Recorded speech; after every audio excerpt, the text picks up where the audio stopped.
To this afternoon stream here on the Overanalyst channel. My name is Brady. So good to see you.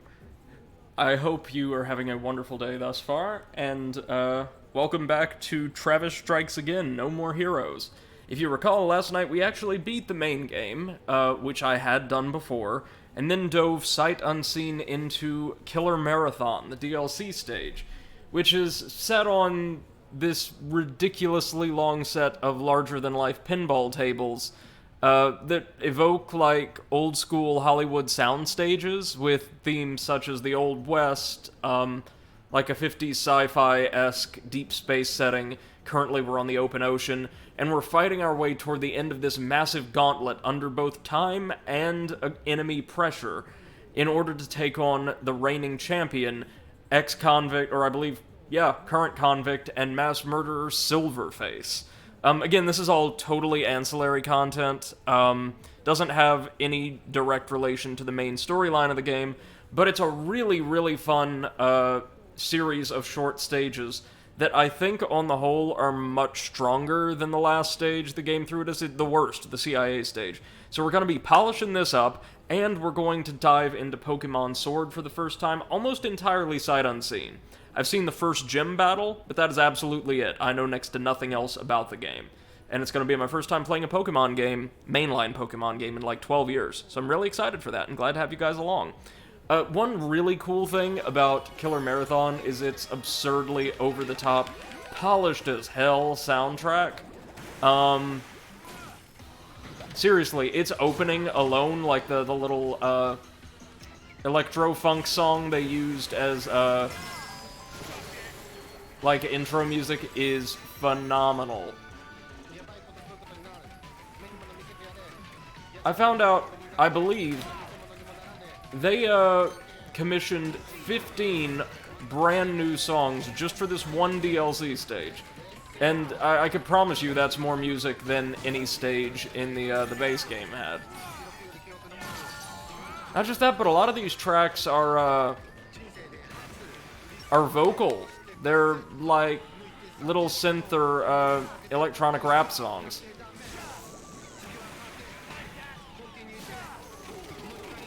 Oh god, the guns. They love spamming the guns. Almost half my health, god damn. The clones aren't super dangerous apart from the guns. They've got like a little medium range dash, basic projectile. Oh god. And that little combo.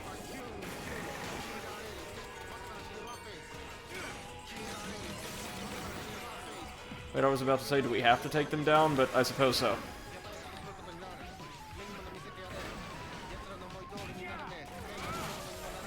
Oh, there's one of them down. And there's one of the pinball dispensers down. Perfect. Okay, at the very least those guys aren't super durable.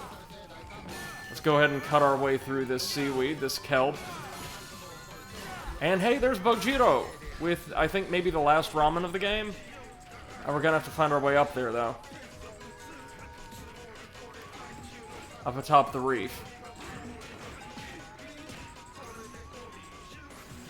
So, through here, I suppose. Let's go ahead and pump that katana. That should do it. There we go. Now once the pinball spawner despawns, we could just head right on in. The pinball dispensers relative to the enemy generators actually do deal a lot of damage. Like a lot of damage.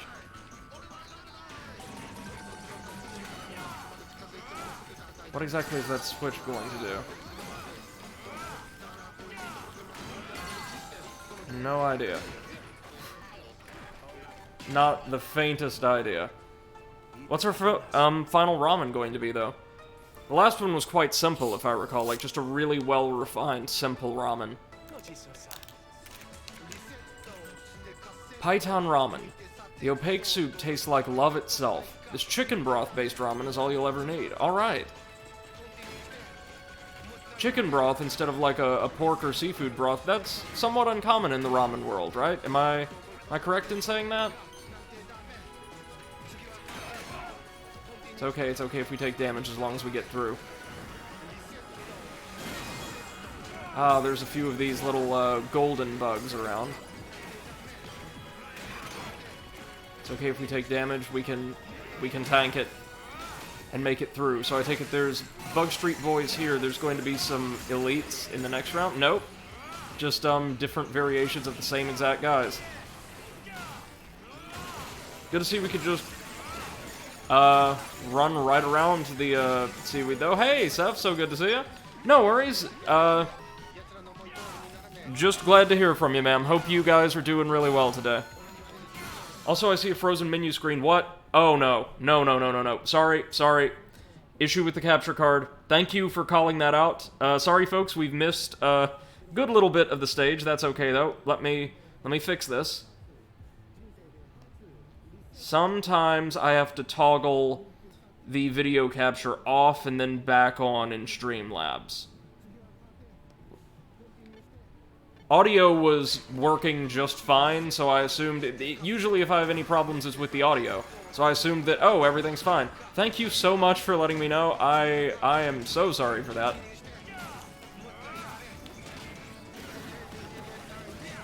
This is...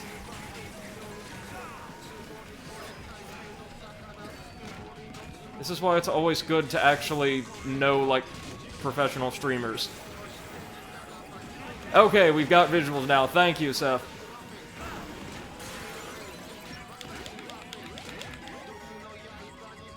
Given the environment, I really do want to get rid of some of these pinball dispensers. We're almost to the beach, though, which I take it is like either the final or semi-final wing of the challenge. Like, we battled the Sheep Man not long ago, so I would imagine that Silverface is not far away. And of course there's an army of bugs buffing the gold bugs.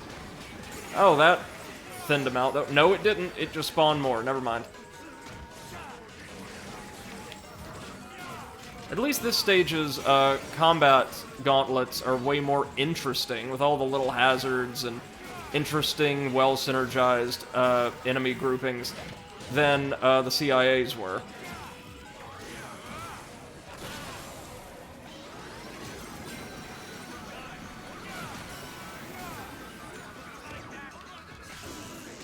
There we go. Oh, the bugs are out in force. Actually, I'd imagine they're here less to buff the enemies and more to keep us from using our specials. Oh, I noticed we also don't get any special charge from attacking the pinball dispensers. We do from damaging normal enemies, or normal enemy generators, I think.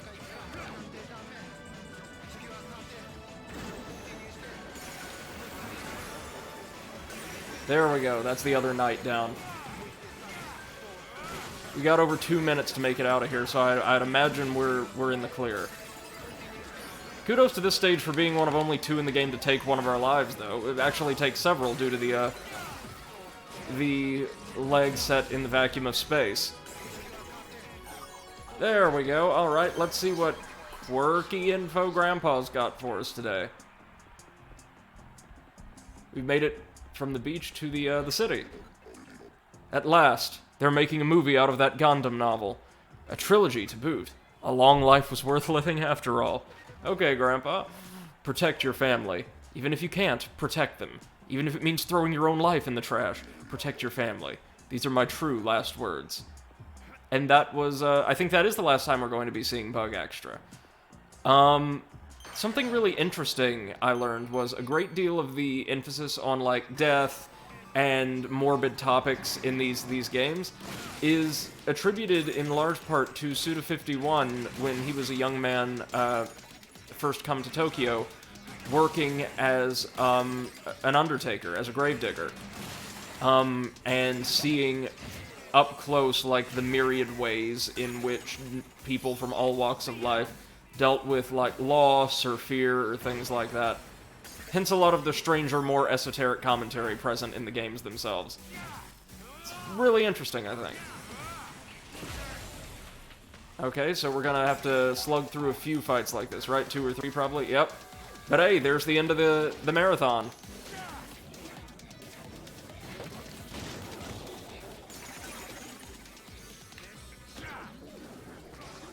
I mean, if actual real-life marathons were just giant combat gauntlets, I think they'd be infinitely improved as a form of entertainment.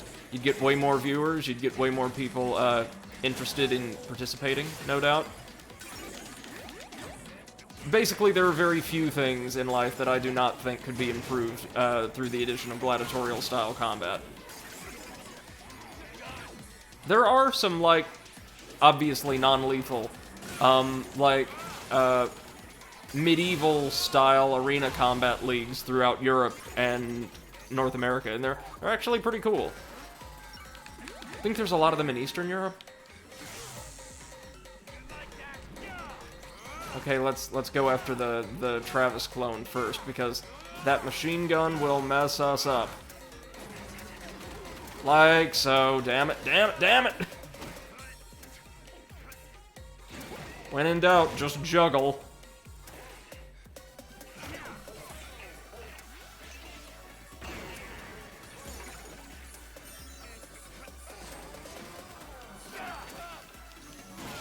These are either the last or the second to last bugs we'll be fighting in the entire game, I think.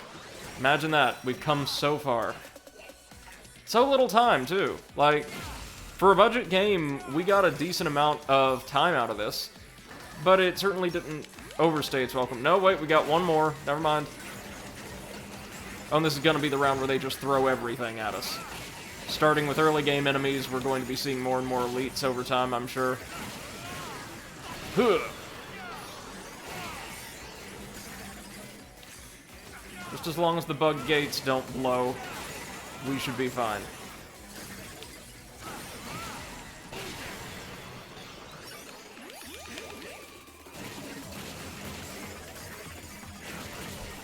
Oh, so now we just gotta cut through a bunch of the small fry. Well, that's easy enough, isn't it? Huh, huh, huh. I love that you could just hold down the quick attack button and run around swinging the lightsaber around like a glow stick. It's amazing. Or that against weak enemies it actually does the job. Oh god, it's Zuckerbug again. And the drill wielders.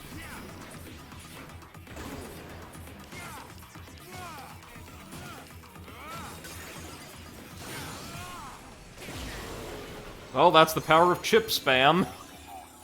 And we've made it. With pretty close to the wire, too. Goal! The winner of Killer Marathon, our very own Travis Touchdown. Challenger, time to go up against Silverface. And now, presenting the final stage. Oh no, Grandpa's back again. Wait. Make my last supper cutlet curry. Order black pork filet cutlet curry and put it by my pillow. It's time to sleep. Good night. Okay, good night, Grandpa. Oh. I'm kind of going to miss that crazy, very rarely reliable or relevant, expositor.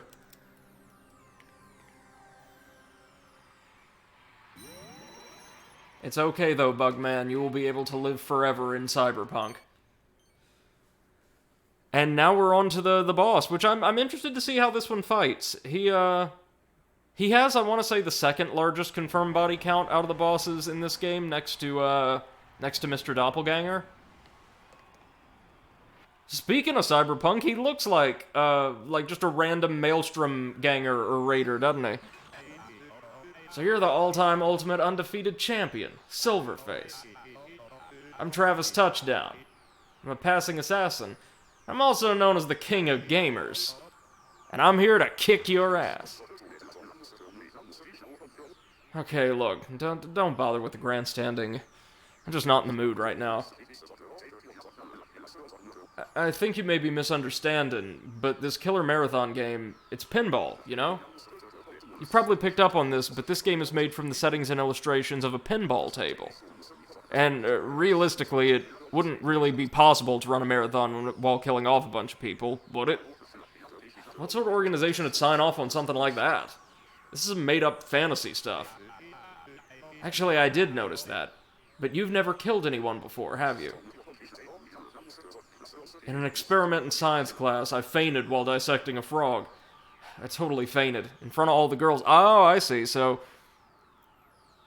we saw this with Mr. Doppelganger, right? Where the video game character was based off of a serial killer who was still working or still active in the real world. Despite the setting, despite the story of the game itself, this guy is not a killer. He's just some dude playing a role, I suspect. That sounds like some real trauma. Anyway, yeah, no. Killing, punching, whatever, I literally can't even. I hate exercising. I played wind instruments in band at school and had a shitty school life. I especially can't stand dude bro killer types like yourself. But you can't escape the fight. You're gonna have to fight me. So that's how it's gonna be, huh? You trying to rile up my instincts? The true face of my instincts. What lies behind it? My settings. What the hell are settings, anyway? Settings are basically proof of your existence. The mechanism that makes your ego... my ego. Instinctually enjoying murder and creating records of murder as a sport. That's Silverface. My infinite death punch is going to end you. Okay, so we talked an innocent, very pacifistic man into fighting us for amusement. Alright.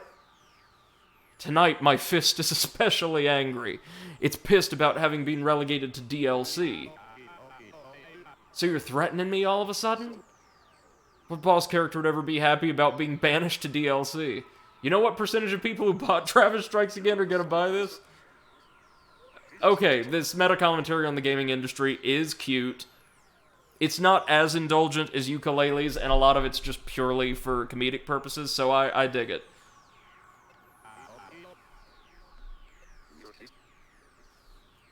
People just buy this DLC for Bad Girl. I mean, you're not wrong, but the fact that it had a brand new stage was especially enticing to me. He's going on strike by killing us, alright.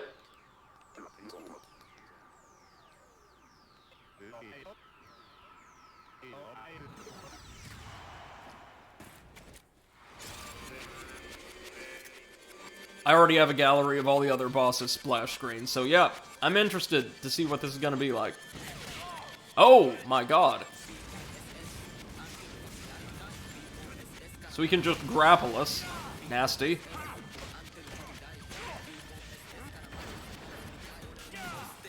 And it looks like we can't knock him over all that easily.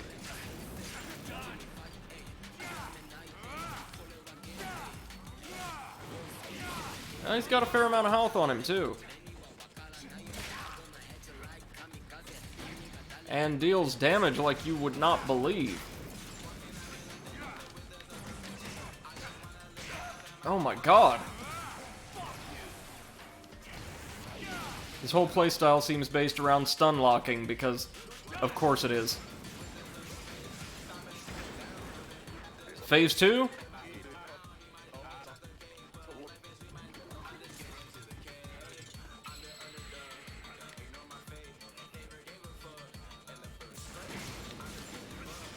Are we ever gonna be able to grapple him? Oh, we've got the No More Heroes theme or leitmotif being incorporated into the stage music. That's awesome.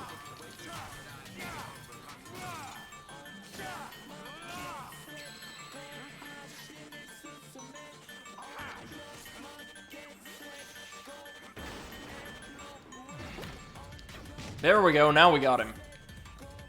So as long as we just keep him at range, and ideally keep one of the bumpers between him and ourselves, we should have this pretty easily. Albeit, it's gonna take time.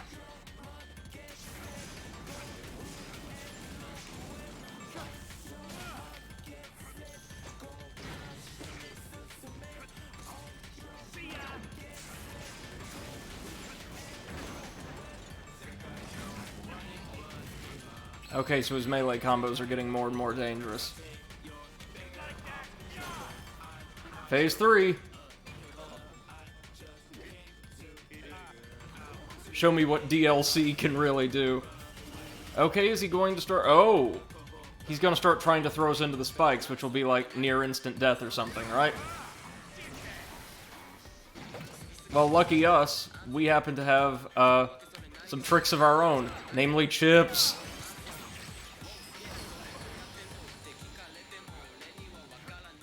Okay, so he can use the bumpers to attack or send out a zone of denial. Whoa, my lord. So he's got a dash attack now.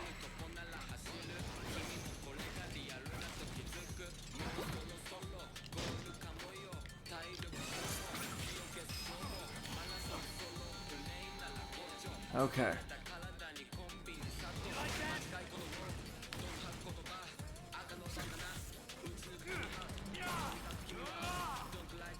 Okay, the slowdown is actually super helpful here.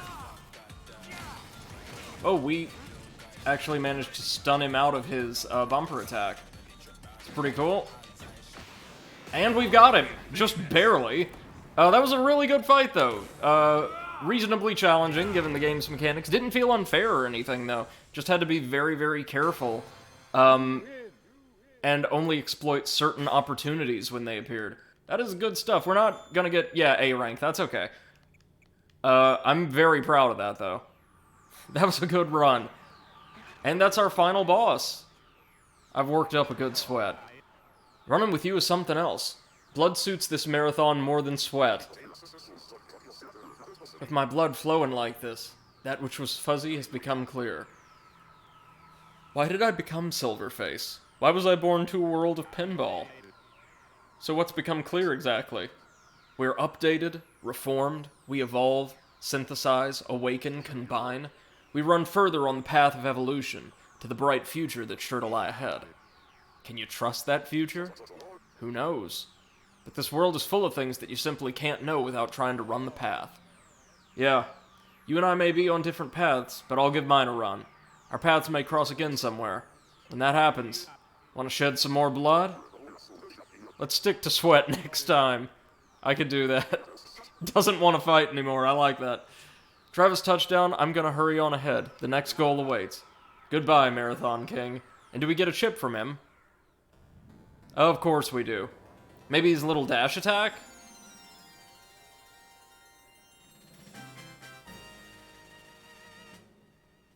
Or his tractor beam, or grapple, I should say. Coding complete. Coding complete. Preparing to transfer. Do we get some kind of special epilogue now?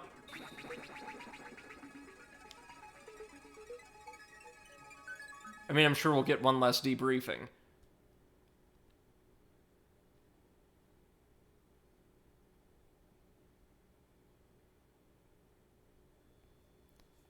You know, it's really cool. I was doing some research last night, and I found out that the completionist, Gerard Khalil, has covered all of the No More Heroes titles, and for his episode on No More Heroes, Travis Strikes Again, so this game, Suda51 guest hosted the episode himself, which I think is the first time on that program that the lead developer, or the creator of a franchise, has served as the co-host for an episode evaluating one of their own games. Alright then. Now I've got all of the death balls. Well, technically, I've got 6 real death balls. So what happens now? I actually have a pretty good idea what's gonna happen, but I'm not gonna just blurt it out. Fuck it. Bad Girl is totally coming back. Like, definitely. Hey, Spanners, welcome to the stream. Hope you're doing well. We'll be getting into Pokemon very, very soon. I mean, they already announced the second DLC. So, sorry, the comeback didn't work out after all. Just ain't gonna fly, obviously. If that happened, shit would get real hairy. Like, all kinds of shit. All kinds of, you know, behind-the-scenes issues. So, Bad Girl is definitely coming back. What I'm worried about is, how much is that bitch gonna remember when she does come back? What if she has, like, just no idea of how much bullshit her dad and I went through to bring her punk ass back? Or if she restarts right after the point where I killed her, she's absolutely gonna try and jump me. Shit. If that happens, I'm gonna have no choice but to get her to kill that old bastard instead. This long-ass journey is almost at its end. We'll meet again someday. Until then, play hella indie games for me in the meantime. You got it, Travis. I hate reading his dialogue, though, because it's so profane. And, Alright, Spanish, you got it, right on. So now that we've got a legitimate death ball instead of a, oh, what was it? Instead of a counterfeit, we can bring Bad Girl back properly. Thank you, Discount Shenron.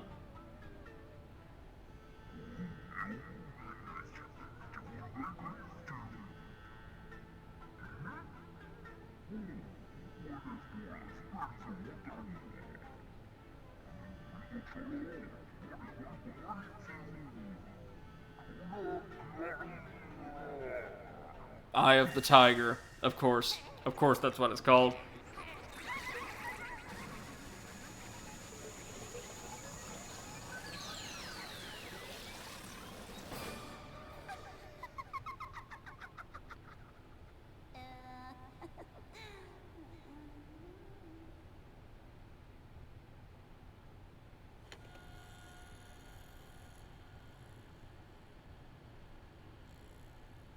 What the hell do you want to know? How did I feel about it? You want to know what it was like to see my daughter again, huh? That's, yeah, I guess you could say that sometimes it's better to leave things as they are. But that's not exactly it. It was more like throwing back a shot that I thought was vodka, but it turns out it was fucking gasoline. Anyway, every vein in my damn body clenched up. But then I realized that pretty quickly that, hey, this ain't so bad. I came to accept the situation. So basically, it was the first time I'd seen her in a while, but it was also like seeing her for the first time, period. When Charlotte finally appeared in front of my eyes again, I now saw her as Bad Girl. And as for me, I had become Bad Man. We'd both turned into something different. But there's nothing really wrong with that, you know? Kids don't grow up the way their parents expect them to. And parents don't stay the way their kids expect them to, either. It happens all the time. Like, all the goddamn time. Now all she has to do is live the way she wants. So we decided to live our own lives separately. No I love yous, no hugs. Even without all that bullshit, the fact is, we're blood. And blood is blood. Blood don't fight. That's the lesson I learned. Or, you know, something like that. Anyways, that's enough for now. You be sure to watch out for your blood, too. Blood is a curse, but it's also a blessing. For as long as that chain of blood continues. In other words, it was completely pointless to bring her back, except I'm certain she's going to have a considerable role in No More Heroes 3, seeing as Bad Girl, or Bad Man is going to be returning. It's been confirmed. Spinner says, yo, a cat? I love cats when they're not a wanker. Same here, I'm a cat person myself. Absolutely adore them. I do hope, though, that between the principal cast getting bigger and bigger, we don't reach a situation and bosses like Destroy Man and Kimmy returning for the third game. I hope we don't reach a situation where the third game is just going to be an endless train of references and nods to earlier moments from the franchise, like all or most of the bosses referencing previous ones or something like that. Because, like, the themes of, like, futuristic utopia and superheroes that are apparently at the core of the new game sound really, really good. And, yeah, there's one of our arch-nemeses from the first game, just hanging out and watching the start screen. And we could play as Bad Girl now if we wanted to, but of course, she and Shinobu both start at level 1, and we don't really get to unlock them until the end of the game, so is it worth it? Probably not, but they do come, each of the new playable characters, with 2 unique skills, so that's something, I suppose. By the way, what ship did we get from Silverface? The Infinite Justice, right? Yeah, it is the Grapple. Alright, so that is Travis Strikes Again, No More Heroes. Really like the DLC stage, and it makes for a much better conclusion than the CIA. Yeah, this stage, awful. This one, a great deal of fun, actually. There we have the Counterfeit Killer Marathon, which I guess we could still revisit if we missed those Azteca coins in the main, or in the, like, prototype alpha build room. So there we go. Fought our way through so many different games. All but one of two, which were actually a great deal of fun. No, I adored that, and I hope you guys appreciated taking that ride with me. Now, one moment. You know what time it is. It's time for me to play a Pokemon game for the first time in ages. Let me just jog on over to Twitch, and hold up. Sorry, 1 second.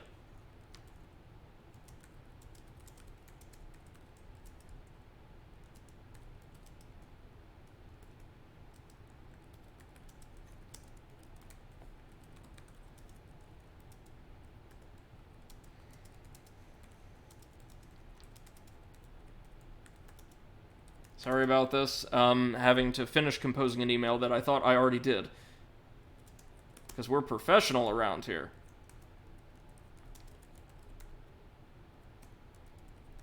Done. Alright, now over to Twitch.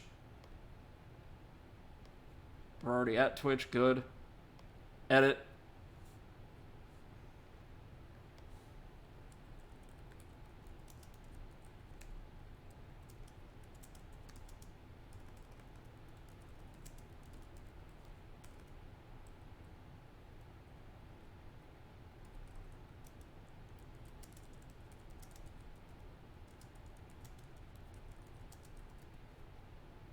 And da-da.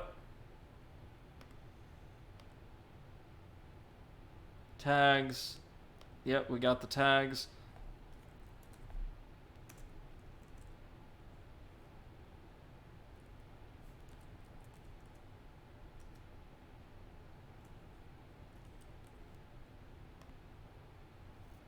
Just a minute, sorry, getting this all set up.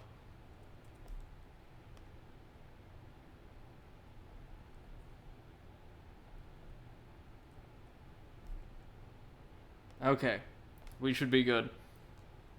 Got a new Pokemon title for the stream, even got a pun in it. We're doing great tonight. So let's see what this is all about. I am so excited. We're definitely going to have to intersperse the Pokemon playthrough with some other stuff, but also let me know how them damn audio levels are. You know that they've been quite erratic on Switch titles. What language? I understand 1.5 of these, so don't have many options there. Oh, who do we want to be? Really digging these berets over here. I don't like the little, stocking cap-looking things that the guys have, but let's go with this one. Yeah. What is my name? Well, apparently I go by Mr. Narrator now, but we'll just use our real name. There we go.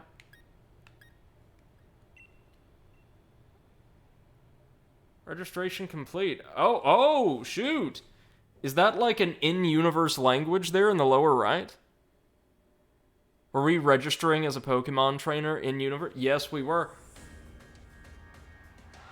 Are we checking out like a gym battle on PokeTube? Yo, look at these arenas, man. Welcome, one and all. Welcome to the wonderful world of Pokemon. Our beloved Galar region is a wonderful place with thriving nature, beautiful cities, and many Pokemon with which we share our lives. As you know, our society is able to thrive. The animations are so good, it's a fully 3D Pokemon game, guys. I love it. I love it. Spinner says it still won't load properly. Oh, I'm sorry, man. Thanks to help from these mysterious creatures that we call Pokemon. Look at that little guy. It's adorable. It's like an elephant with some kind of tentacle at the end of its trunk. Yes, Pokemon are all around us. In the sea, in the sky, and even with us in our towns. I'm just looking forward to exploring these beautiful environments they've created. Like, cities are gonna look amazing with this distinctive 3D art style. And those of us who choose to raise and train Pokemon to do battle and compete, Spanner says it's been fully 3D since XY.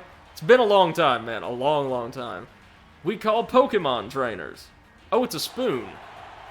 Well, that's cute too, I suppose. Oh, but I'm getting carried away. Please allow me to introduce myself. My name is Rose, and it's a pleasure to be here. Now turn your gaze to the Galar region's greatest Pokemon trainer, your undefeated champion. It's time for Champion Leon's exhibition match. Well, I suspect, given the culture they're drawing on, it would just be pronounced Leon, but... Oh, look at that. He's got great hair. He's very clearly drawing on the football aesthetic that they wanted to work into this, this game. Exhibition or not, Leon, your pristine record's about to end. You know I don't lose battles, Raihan. Charizard, Dynamax! And they're about to destroy the entire pitch. That looks really cool, admittedly. Right on, y'all. Okay. Okay, this might hold my attention a little bit better. Spinner says, oh, look, it's the lighter Pokemon. Yeah, oh, this is beautiful. This looks like the kind of area we'd start a Dragon Quest game in. Let's do this. Oh, Munchlax. I do like a Munchlax now. We need like a Dynamax Snorlax, like just something friggin' massive, you know? Hello, hello? Oh, that your flash new phone, Brady? Look at this sheep. It's just that is just straight up just a sheep with a braid. I love it. Are you watching Lee's exhibition match on it? But you can't cheer him on with your hands full. You know the only way to properly cheer on Lee would be with his famous Charizard pose. No, no, please no. Hop, didn't expect to see you here today, dear. Isn't this the big day? Yeah, that's exactly why I came running over to get Brady. Spanner says, I love how British this all is. Unfortunately, this is Scotland, so 0 out of 20. Hey now, my family's Scottish. Never mind watching the match now. I've got it recording at home anyway. I record all my brother's matches. So this is his little brother, and I presume one of our rivals. Come with me, Brady. He should be here any minute. And Lee always brings presents when he visits, so I wouldn't forget that bag if I were you. I've got to run. See you at mine later. Oh, Spanner says that's my dude Wooloo. Oh, it's Wooloo. Okay. Yeah, we need one of those. Look at... It's just a straight-up RPG now. I'm sorry. I know, like, the handheld or the sprite-based aesthetic is very, not just comfortable, but nostalgic for a lot of people. This is head and shoulders better. Like, not a top-down kind of old-school style of presentation. This feels like a modern JRPG, and it's smooth and sleek, and the world is gorgeous, and I love it. Hello, Munchlax. You're just as active as you were 12 years ago, I see.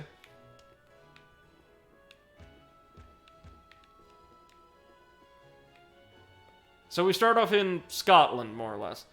Rushing off in that state, Brady? Didn't Hop say you should bring your bag? I last saw it in your room. And don't forget to grab a hat for the weather. Oh yes, our terrible hat.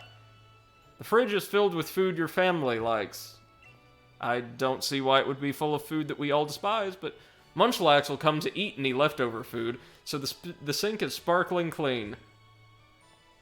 Just all of our dishes are constantly covered in Munchlax drool, but yeah, it's a state-of-the-art microwave oven that Mom insisted on buying.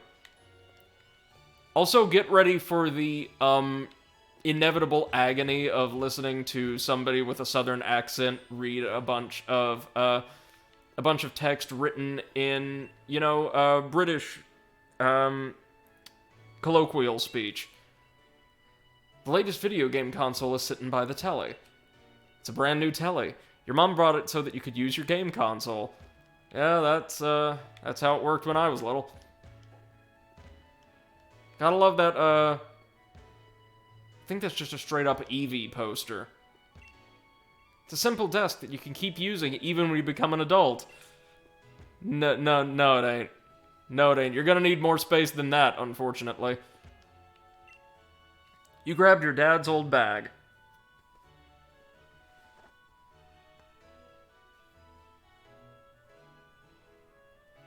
That is a pretty burly looking sack, isn't it? Or it's...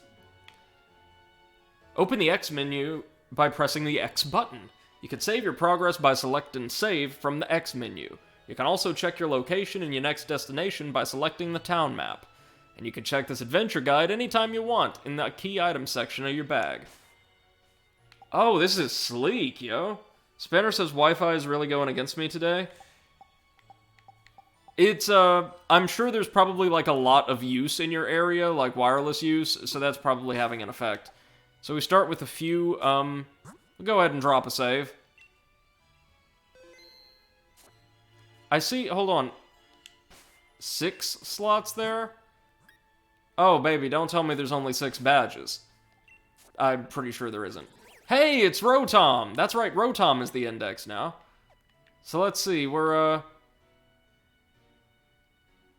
Oh, this is, I see a bunch of routes here, but it looks like progression's going to be pretty linear. We're just working our way, up, or in this case, down the British Isles. So the Slumbering Weald. We start in Postic. Route 1. Wedgehurst, I guess, is where our first gem will be. Spanner says, got any ciggies, mate? Afraid not. Okay. Don't you look a treat. I knew that bag would suit you. Now hurry along. Hop is waiting, isn't he? But remember, no going into the forest for the two of you. No promises, Mom. Oh, Spanner says, no, that's Pokemon slots. I got you.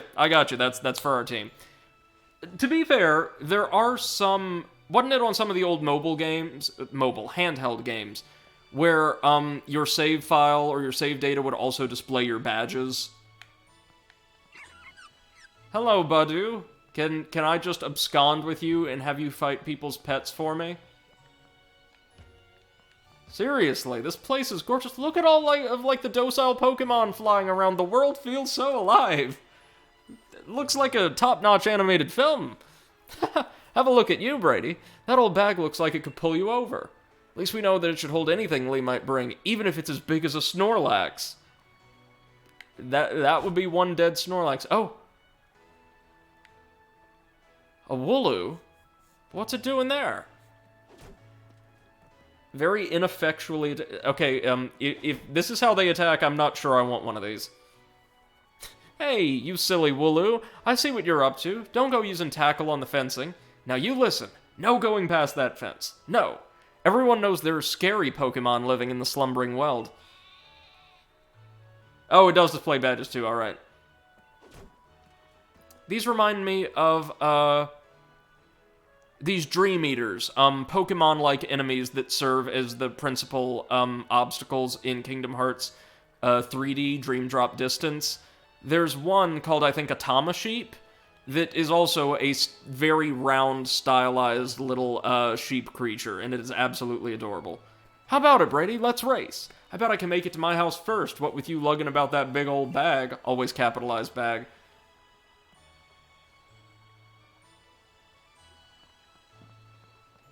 Well, if we just gotta hang around, then there's no way he ain't beating us. The power of science is amazing. Now you can battle and trade Pokemon with other people just by walking around. Isn't that super amazing? Yeah. Welcome to the town of Postic, a farming town since days of old where people and their Pokemon live in close harmony.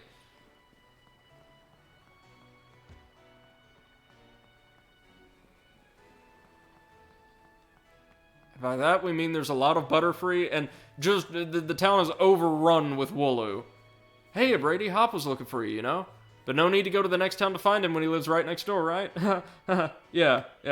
And Spanner says, oh, of course, bag is an item. Capital B, bag is a brand. Of course. Oh, we've got like a, the obvious rival battle arena here.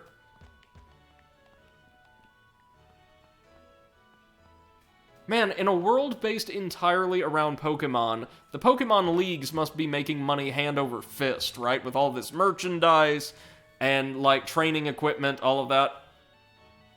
Like, Kaiba Corp and Industrial Illusions in Yu-Gi-Oh! When the entire world runs off of your one little game or sport, you have got to be, like, just obscenely wealthy.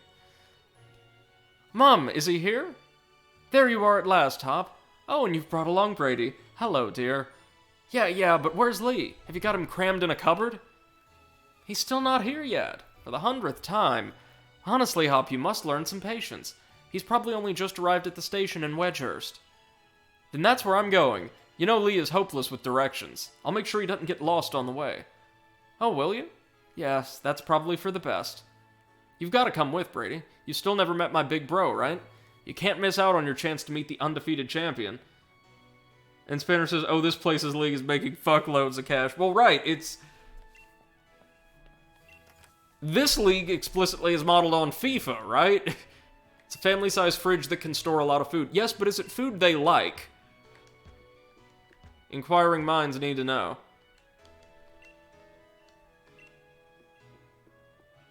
Everything ready for a barbecue in the garden. That doesn't sound half bad, honestly.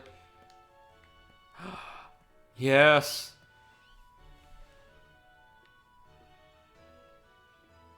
It's one of these adorable little, fancy cats. They evolve into Glameow, I know that much. I think, anyway. To Hop, his brother's a superhero. Spanner says Lee can't walk in a straight line. I'm sure. Leon is so busy that he hardly comes home. I'm sure, but I would like to keep his room clean and tidy. Oh, yeah. Interesting that his room, despite him being the champion, has, like, next to no Pokemon merch in it whatsoever, right? Unlike everywhere else in this game. And yeah, Spinner says, I forgot they made Purloin bipedal, and it's a good decision, in my mind. We need, like, adorable little bipedal baby animals to sell our games.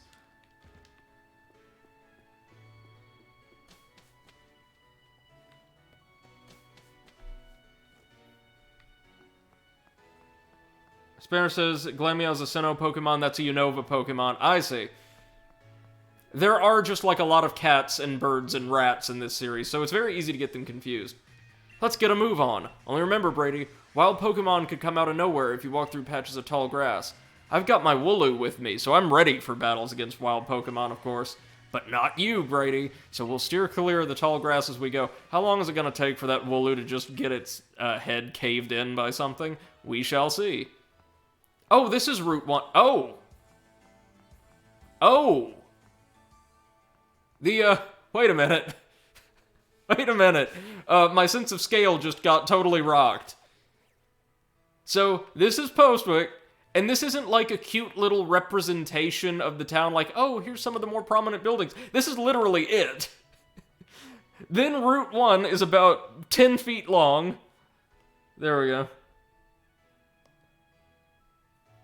Spinner says, ironically, there's not many rats here. Birds up the ass, though. Okay. Wedgehurst is within sight of Postwick. Okay. Okay, I thought this route would stretch on for a while, and that up ahead was like the outlying border of Postwick, but I guess not. Let's go and meet Lee at the station. It's dead ahead from here. Dude can see his house from the station. How could he have gotten lost?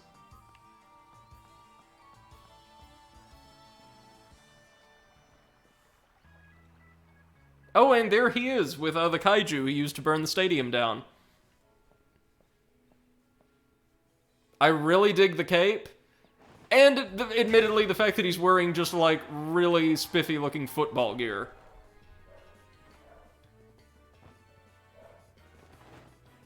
Charizard looks like it's ready to eat somebody. Hello, Wedgehurst. Your champion, Leon, is back. I promise I'll keep doing my best to deliver the greatest battles for you all to watch. It's our unbeatable champion. Leon, you and Charizard are the greatest. Well, thank you for that. I hope you'll all carry on training up your Pokemon and never shy from battle. Spanner says, to be fair, I live in an area with 2 houses that can see a town like a mile down. Very relatable England. Oh, no. I'm sure of that. I mean, like, the actual distance here is mind-blowing to me. Like, I saw there's more of Route 1 past the grass off to the side, but this town is, like, 30 feet from the little quote-unquote village. Then come challenge me for the champion title. We're on it. We've all been working on our battle skills just like you've taught us to, Lee. I appreciate the larger gentleman in the back just swaying and patting his stomach. But that Charizard of yours is too strong for the likes of us to take on. Too true that Charizard is blazingly strong, but other Pokemon can be strong as well. That's why I have a sudden urge to take the Water-type starter, whatever it is. Hey, Eclipse, welcome to the stream. Hope you're doing well. That's why I want the strongest of challengers to fill the gym challenge and come battle me. My wish is for Galar's trainers to work together to become the strongest in all the world. I don't need to read that. Oh, look at all of, like, the brands Leon has marketing deals with emblazoned on the back of his cloak. I love that. Lee! Hop! So my #1 fan in all the world has come out of his way to pick me up. Look at you, Hop. I reckon you've grown exactly 1 1/4 inches since the last time I saw you. Bingo! That's the sort of sharp eye that's kept you undefeated so long, eh, Lee? No, it's not! The thing that's kept him undefeated is owning a friggin' dragon that can turn into Godzilla on a whim. And these bright eyes over here. I got it. You must be Brady, am I right? I've heard loads about you from my little brother. I'm the Galar region's greatest ever Pokemon champion, and a massive Charizard fan, too. People call me the unbeatable Leon. Come on, Lee, and you, Brady. Bet I could beat the both of you back home. That Hop, always wanting to be the best, isn't he? With a proper rival of his own, I bet he'd push himself to become something truly special. Well, everyone, I bid you farewell for today. But don't you fret, I'll always be around to make sure everyone in Galar can have a champion time. Spanner says the dream is for Wedgehurst to expand into Postwick and become a conglomerate. Yeah, the council's been eyeing it for years. And Eclipse says, a massive Charizard fan with a massive Charizard. He compensating for something? Oh, definitely. Definitely. Come on, Lee, you promised us a present, so out with it. You brought Brady and me Pokemon. You did, didn't you? I know you must have. Spanner says, yeah, his Charizard is in fact smaller than a Blastoise. Right then, the greatest gift from the greatest champion. It's showtime, everyone. Wait, so this guy gives us our starter instead of a professor? I like that. I like that a lot. Take a good look, you two. We've got actual, Oh god. Oh god, no. Oh, that's cute. I like that one. Oh my god, yes. Okay, so the grass monkey is disgusting, and I don't ever want to see it again.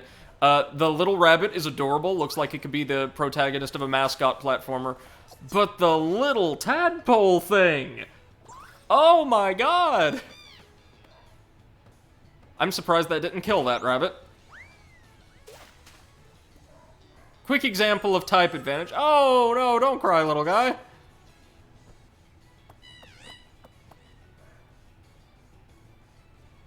Alright, line up, everyone. Which will you choose? This is not a choice. Eclipse says, yeah, Charizard is weirdly small. It is. Spanner says, Charizard is smaller than fucking Furret. Really? And Brady's a Sobble fan? Fuck yeah. Yeah, so everybody picked Sobble. I mean, how could you not? I've already got my Wooloo, after all. But see, here's the thing. I know our first gym is grass-based, and Sobble is going to have a slightly harder time with that. It's a toss-up between Sobble and Score Bunny for me.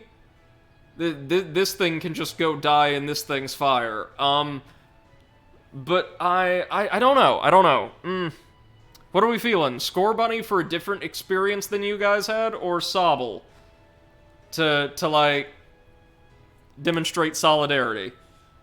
What are we feeling like? Like either of these, both of these are adorable. I kind of want them both.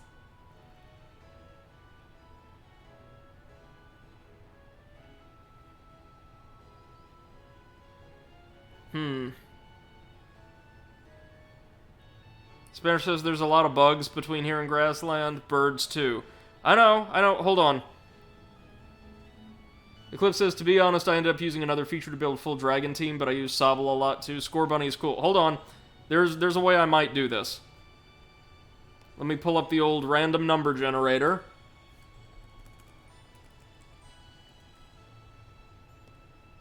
And we're going to do a best of 3 to determine, like, 1 or 2 which one we get. Okay.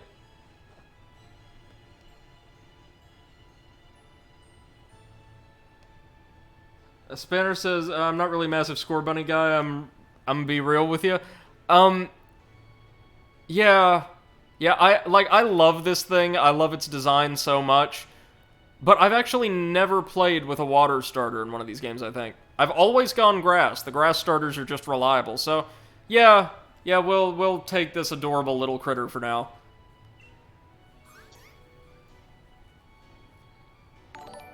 Hey, Pooey, thank you so much for the stream. I hope you're doing well, and thank you for joining us today, man. It adapts to anything. Surely as water flows. Yeah, sure. Sure. Why not? You best not fail me. Pooey says water starters are amazing. Yes, indeed. I know they tend to be the most popular across the board, broadly speaking. A nickname? No, you're just Sobble.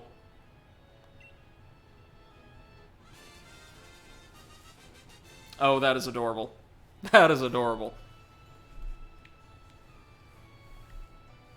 So it'll be Sobble for you? Nice one. Then I'll go with Score Bunny, so you can murder it easily. You're mine. Spinner says Sobble solidarity. I'm aiming to be the next champion, so be ready. You and I'll be doing some serious training, by which I mean we'll be making our pets assault each other. Frequently.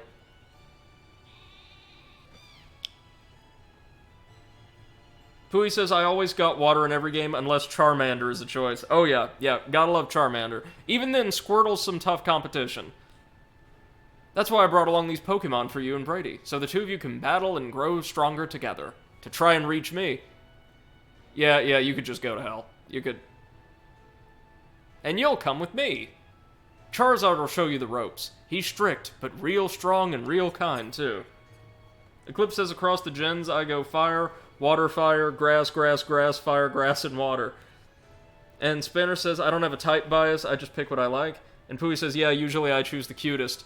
I usually choose the coolest, which is why Score Bunny was just a hair short for this. None of these have the typing that I typically go for. Again, you guys have seen some of my Dark Souls streams, you know, I prefer style over substance. And there's a couple types whose style I generally find very appealing.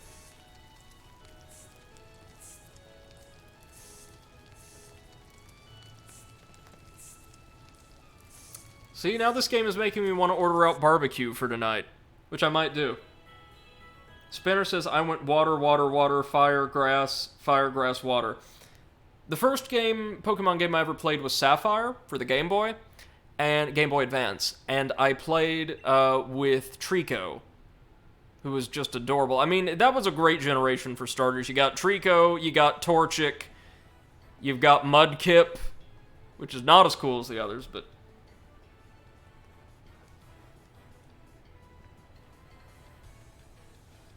You spent the whole night with that new partner of yours, right, Hop? You two getting on all right? Understanding one another?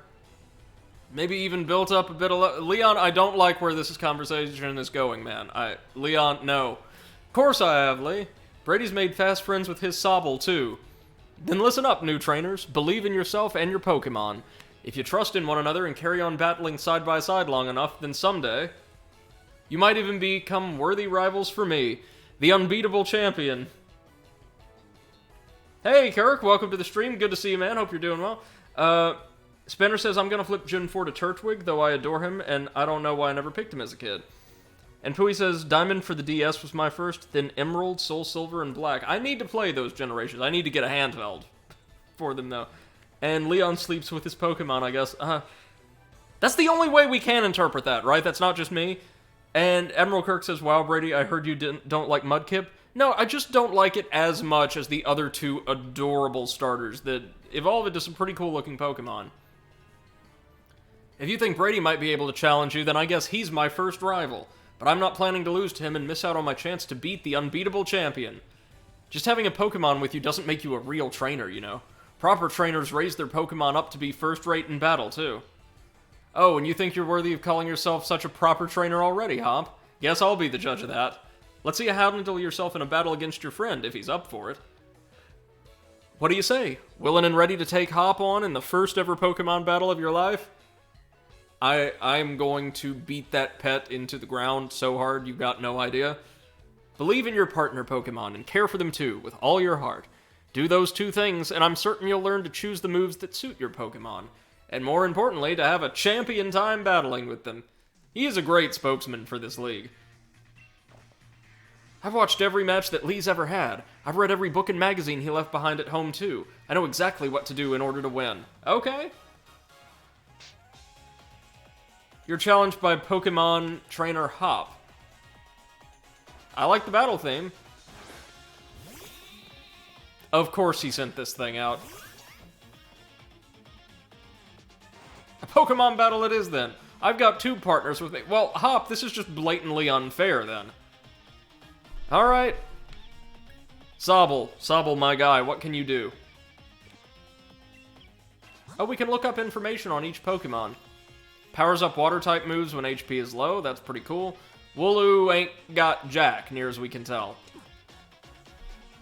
Eclipse says you could tell he's been champ for a while and just knows how to hype it up, and with all of, like, the corporate logos on the back of his cloak, he's, like, a really talented spokesman. Spanner says Pearl was my first, but I got given it from a mom's friend. I had a shiny Charizard at level 50 that knew Surf. Ooh, dude skipped the second gym in the bike, so I had to backtrack. And those Galar Knights get real chilly, he needs that fire-type lovin'. Pooey says, I had Soul Silver with that Pokemon step counter thing. Yeah, the Pokepedometer or something like that?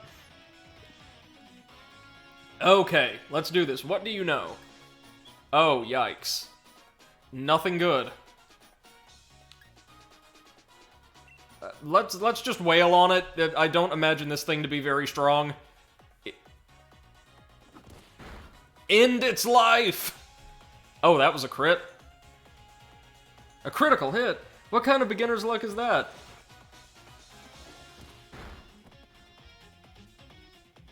Oh.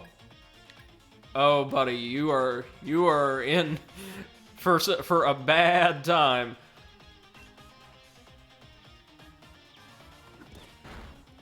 Kirk says, my favorite thing about Sword and Shield is how it presents the Pokemon League as a big-time professional sport with televised matches and corporate sponsors. Yeah, no, I think it's great too, and I hope it's something they carry forward into future installments of the series. I also hope they keep the really slick-looking 3D explorable worlds in the vein of like a Dragon Quest or something like that, because this presentation style is so charming. Hey, Sobble, there you go. Do you happen to learn a move that I can use to extinguish... There we go. That's it. Now, Water Gun's a pretty reliable move, if I recall. I've added another trusty ally to my team. Oh, this poor thing. I don't want to hurt you. I'm sorry. Look, it's dancing! Oh, God, I'm sorry.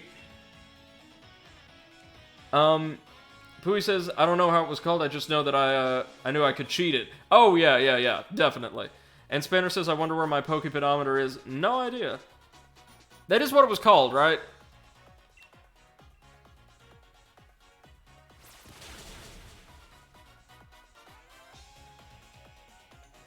Did you already know about type advantages? Yes. Yes, I've basically got a pet water gun, and this is a rabbit that somehow represents fire, despite just being a rather cutely colored rabbit. Goodbye. Pokewalker! That's it. It is a pedometer, I believe. But it does have, yes, a special, like, corporate name. The Pokewalker.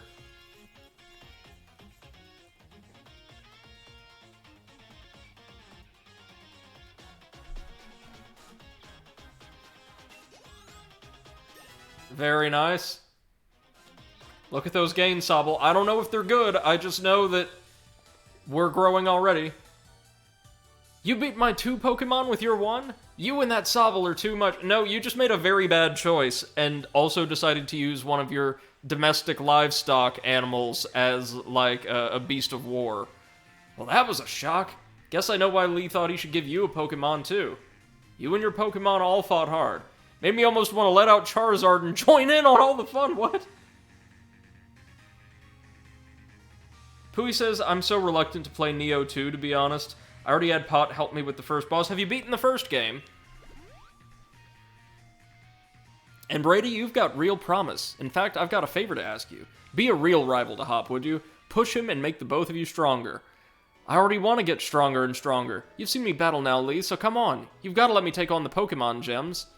You? Join the Gem Challenge? You think you're ready for the single greatest competition in the Galar region? No putting the cart before the Rapidash there, little brother. Pooey says, no, literally the first boss of Neo 1 is where I ended. Oh, on the Ryoki. Yeah. Okay, so Pooey, just as, like, in the interest of full disclosure, Onryoki is one of the hardest Neo 1 bosses to learn your very first time, and is also disproportionately tanky compared to most of the others in the game. It's a really bad first boss experience. It's really discouraging, it's not a lot of fun, it, no doubt served as a brick wall for a great number of people. The bosses do get more fair, more manageable, more exploitable from there on out, especially as you build your character. It gets better, it does. Eclipse says, let Charizard out and join the fun. What the fluff? Charizard would actually kill those Pokemon. Yeah, Lee seems to like a little bit of the old ultra-violence. If that's really what you want to do, you two have a whole lot you need to learn about Pokemon. Especially your friend Brady, even though he's clearly the better trainer. Before you think about getting gym badges, best to think about getting a Pokédex. A trainer's Pokédex helps them learn lots of things about the Pokemon out there, including their strengths. But it's more than just a collection of data, you know. It's a record of a trainer's love and passion for Pokemon training. Right, we get it. Pokédexes then, we're on it. Looks like it's off to the Pokemon Research Lab for you and me, Brady. Pooey says I almost had him on my own as well. That's very good if you were able to almost burn him down solo. That's the kind of enthusiasm a trainer needs. I'll let the professor know to expect you. I'm gonna be the next champion, so collecting a simple Pokédex will be nothing. Just another page in the tale of my legend. You'd probably go tell your mom, better go tell your mom that we're heading out, though. Okay. Yeah, will do. I can wander in that grass that... What? Brady, did you hear that just now? Oh, I'm sure the sheep have run off into the forest, right? The gate's open! And the Wooloo that was there... I'm amazed that one of them managed to cause damage to something. It was tackling the fence pretty hard earlier. Yeah, so hard, lightly rolling into it and bouncing off. You don't think it actually broke through there, do you? Spanner says maybe I should try my Mac. Maybe. Macs tend to have really solid software stability, so... But it's off limits. Nobody's supposed to go in there. I remember the professor's granddaughter went in once, and she came back in a real state. That was nothing compared to the earful she got from the professor afterward. Brady, what do you say? We've got to save it. Right? Even if we're not supposed to, this is the kind of scene where you simply have to do what's needed. Hope you're ready for anything, because we're going in, Brady. Alright. Just, give me a minute. Or not. Never mind.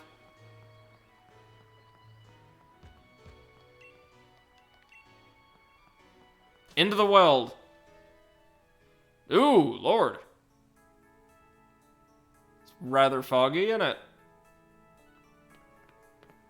By the way, thank you all so much for joining me this afternoon. I hope everybody's had a fantastic day. And that you're enjoying the stream. That Wooloo, where do you think it got off to?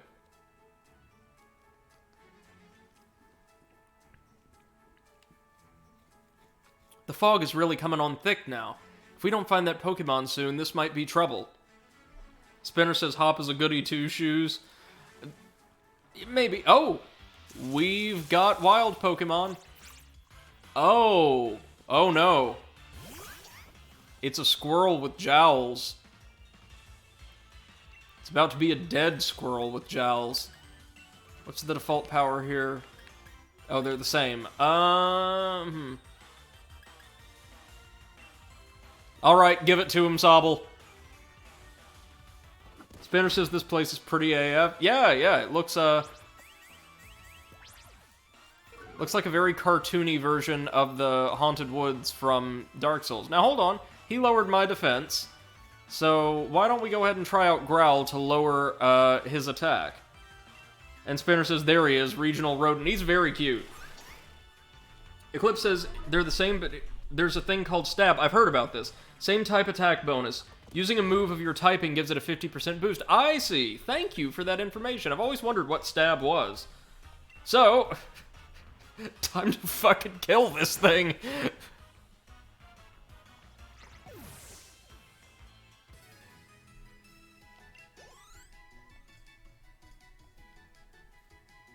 Spinner says, motherfucker got his cheek pouches full. He does.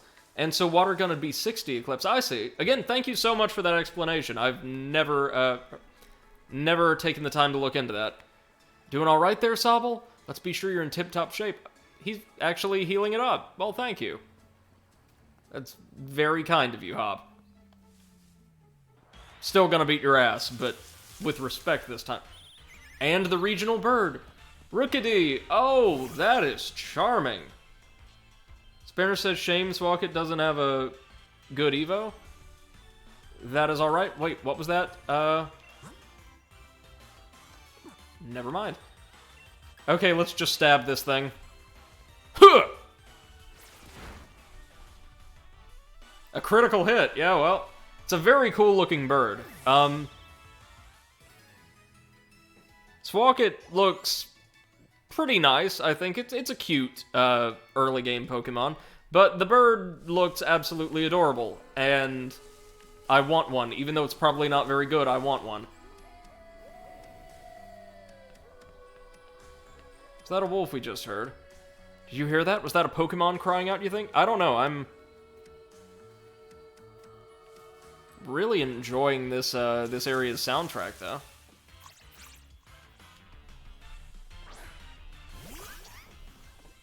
Spinner says, Rookity is my favorite regional bird. It is very, very cute.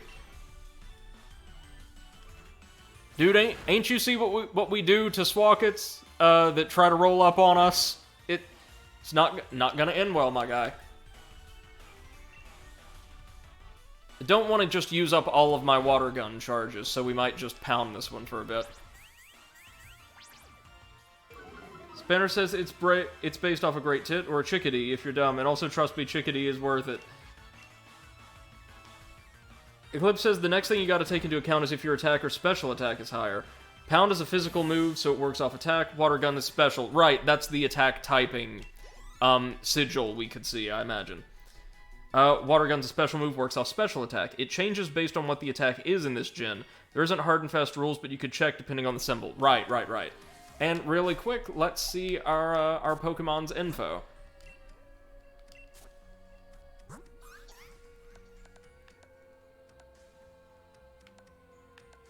Careful, persistent. Its special attack is slightly higher, making it, at this point, optimized for using its water attacks. Kirk says, hey, the XY bird evolves into Talonflame, which gets priority Brave Bird. Never know what you're gonna get. What does Brave Bird do? You guys will have to forgive my relative lack of knowledge. The whole appeal behind the series, as I conceived it, is I've not played a Pokemon game in ages, and I don't know very much about the technical specifics of the series. Obviously, I didn't get into that when I was younger and played through a couple of them, so... This is mad. I can't even see my own hand in front of my face. I think I get now why this place is off limits. Yeah, we're in the Lost Woods.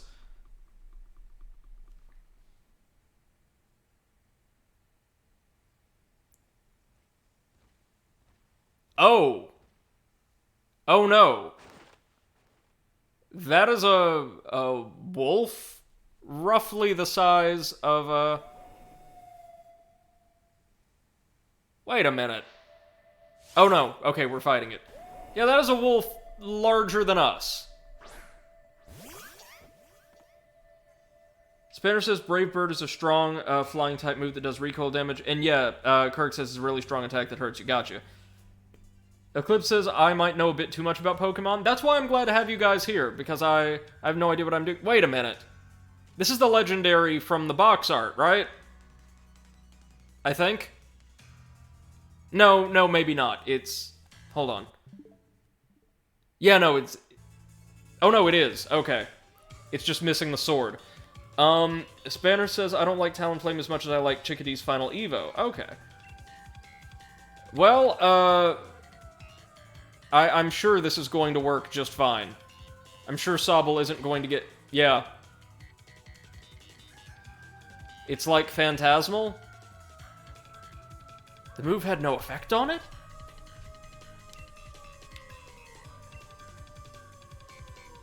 Go on, Sobble, intimidate this thing 4 times your size.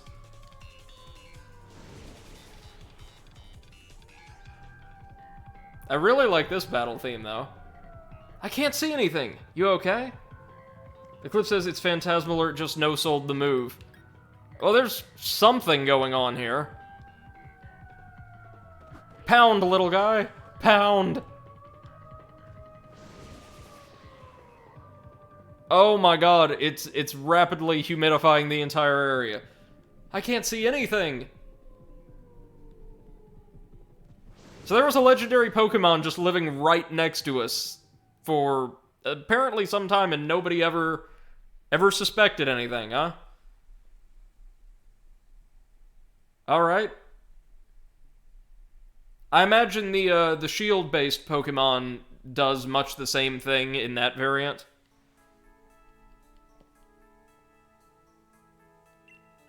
Ah, Brady. Where's Wooloo, though? There's... Kirk says, oh no, he's hotboxing it. Lee, how'd you manage to find your way here? You're pants with directions. You always get lost. And Spanner says the wolves howling for the music is an amazing application of ambience. Yeah, it really is. And Eclipse says, yeah, it pretty much does the same thing. Oh, that's nice to hear from the little brother who had me worried sick. I've been waiting ages for you two, and you never showed. Of course I came looking for the both of you. Wait, where's the Wooloo? We were trying to rescue that Wooloo. Of course Charizard did. Charizard does everything in this game. Little chap's just fine. Though all of you had fainted by the time I found you here. You know this place is out of bounds. But it took courage to come in here all the same, and I can understand well enough why you did it. You did good, Hop. You just didn't do well.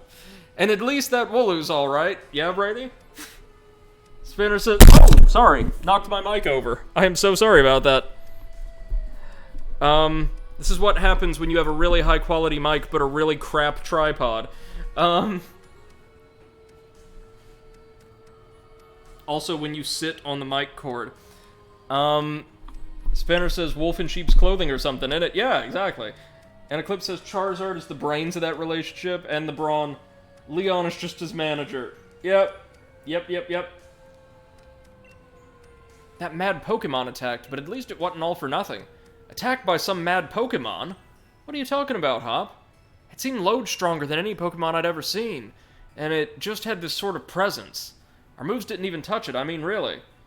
Eclipse says my mic is on a boom arm for that exact reason. I kept batting the tripod off the desk. If I had, like, a setup like that with a solid surface in front of me while I was recording, or anywhere in the room, like where I could sit comfortably, I would do just the same. Our moves didn't even touch it. I mean, really, they seemed to pass right through it. Your moves passed right through it. Yes, our moves passed right through it. So the fearsome Pokemon they say live in the slumbering world, are they actually illusions or something? Get strong enough and maybe the two of you could be the ones to reveal the truth someday. For now, let's simply get out of this place. You'll be alright now that I'm here with you.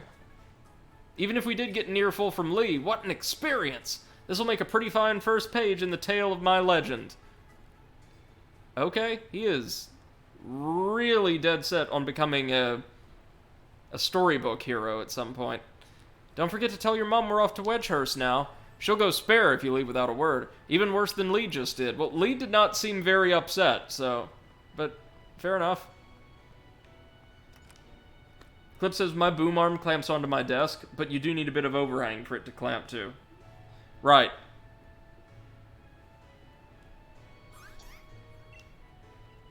Well, now, isn't Sobble just a sweetheart? And yes, I heard the news from young Leon. I'm glad someone bothered to tell me. Off to Wedgehurst, aren't you?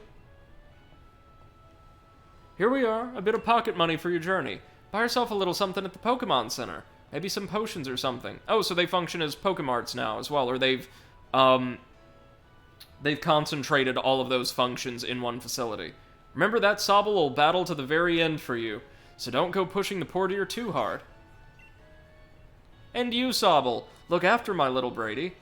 Come home to rest anytime that you need. After all, east or west, home is best.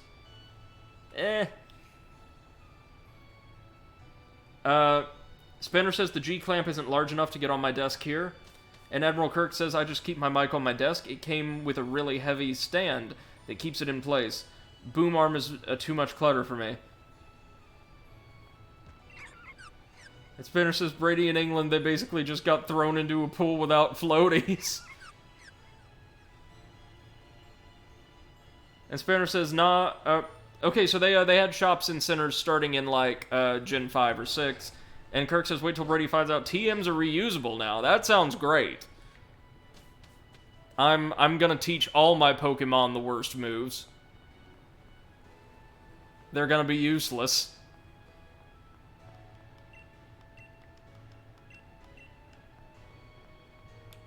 Okay, is there a run button? No, but we do want to save really quickly, probably. Wait, mystery gift?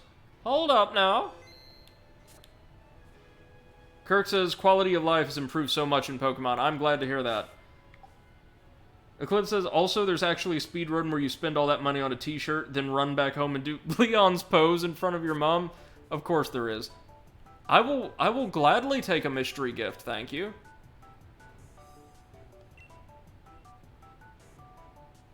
Sure. Is this something we want to do? Or, no, actually, let's hold off on it. Wild area news? No. I don't want to necessarily close the game or anything like that. Cliff says there might be one available, I'm not sure. Alright, Spinners, we'll see you soon. I hope you can get those issues sorted out, man. Super glad to have you here. Now we can we explore the route now? Or, here we go. This is quite the big step, you know? My first step toward becoming the next champion. Guess I'll probably train up Scorbunny a bit by having it battle against Pokemon in the tall grass. Same here. You should get to the building with the purple roof and the great red and white ball mark out on front. That's the Pokemon Research Lab.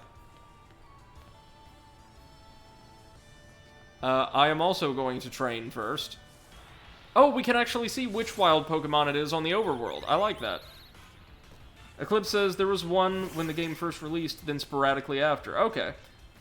And we'll see you soon, Eclipse. Let's stab this sucker. Oh, that is pretty durable.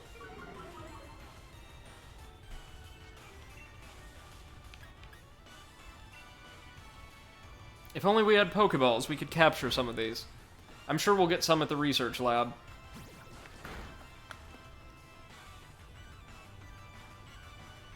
Howdy, Mr. Fiddlescruffs. Been a while since we've heard from you. Hope you're doing well. What was the last Pokemon game I played? Oh, God. Not counting the Pokemon Ranger spin-offs for DS, which were adorable, but played very differently. I think it was Pokemon Pearl for DS? So, Gen 4? And Spinner says, oh, I got its name wrong, huh? I don't know. What's this little thing? Oh, so it's just squirrels and birds in the tall grass. Alright. This place is slightly more dangerous than the Weld, then.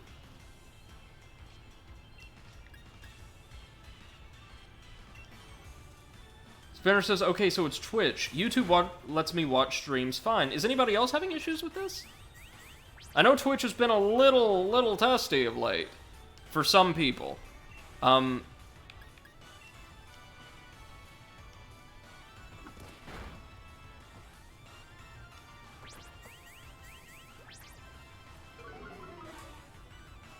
So these enemies are very, very fond of lowering our defense, but then not ever actually attacking. I do love the intense split screen focusing on our trainer's eyes and just the chipmunk, or the squirrel, rather. Listen to me. Okay, so after it lowers our defense twice, that actually deals a healthy amount of damage. Mr. Fiddlescruff says, I haven't had any issues with Twitch today. Okay. Thank you for letting me know it's possibly just a regional thing. Ah, we learned Bind.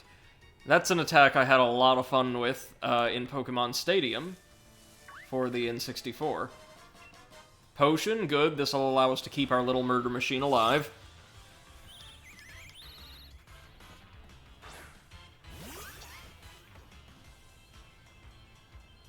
Nerve. Your team is too nervous to eat berries. That's okay, we don't have any berries.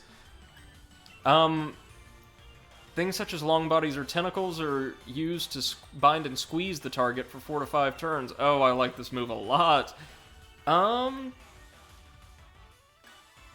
Yeah, let's go ahead and try it out. It's 85% accuracy, so hopefully it'll connect. Good.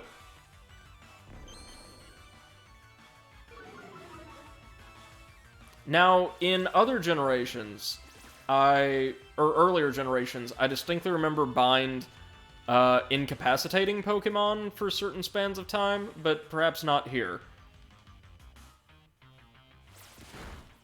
It's a beautiful little world they've created, though, isn't it? Okay, no, so we just deal a bit of additional damage from the strangulation, I suppose, every turn. Yeah, that works. I'll take it.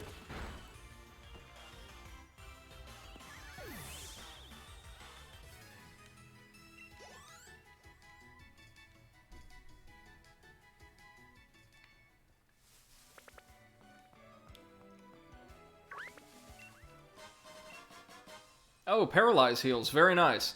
Spray-type medicine for treating paralysis. Hopefully we won't have to put up with that for a while. Oh, no. I was not intending to initiate this battle. Yikes. We've got 4 levels on it, so this shouldn't be too bad. We should be able to take it out before it lands a greatly enhanced tackle. And regular tackle from these things is quite unimpressive. Hit it!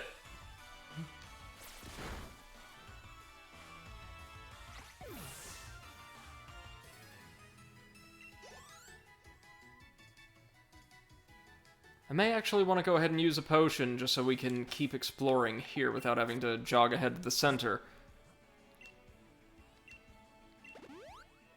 There we go, Sobble. There you go. Just get all them steroids up in there. Oh god, it was running from us. Well, that makes me feel quite horrible. They can tell. They can tell that Sobble is more powerful.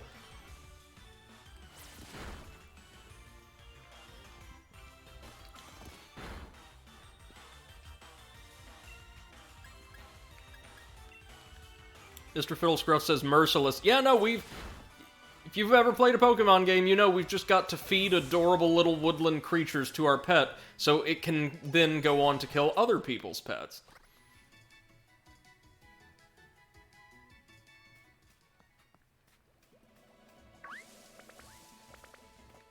These poor little squirrels. Spanner says I gave in and booted my Mac. How's it running on your Mac? I would imagine it would be more stable than on mobile. You have not missed anything, by the by. We've just been, like, ever so slowly, eviscerating the local, rodent population. Hasn't helped? Oh, man, I'm sorry to hear that. Do other people, you know, who are, like, involved in Twitch or other platforms, like, as viewers, I mean, have similar issues? Is it, like, a regional thing, perhaps? Actually, let's keep farming until we reach level 10. Oh, this is new. Oh my god! Blitbug, you are adorable! You are perfect. And very weak. Look at this little guy! Look at what I assume are its eyes. Oh my, I feel bad about this, almost. Oh, I want one!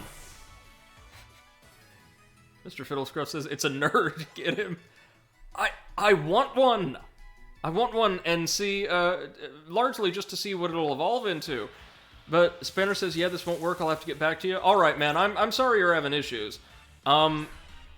Maybe somebody in our community could, workshop a potential solution for you if you, like, hop over to the Discord. Like, some of our viewers from, the UK or even Central Europe, if they're having these kind of issues, might be able to provide you with some workarounds or information, as to potential root causes. I don't know, I'm sorry, I'm not a techie guy, so I'm absolutely useless in these situations. But I'm so glad you were able to join us for the time you did, and share in the beginning of this playthrough.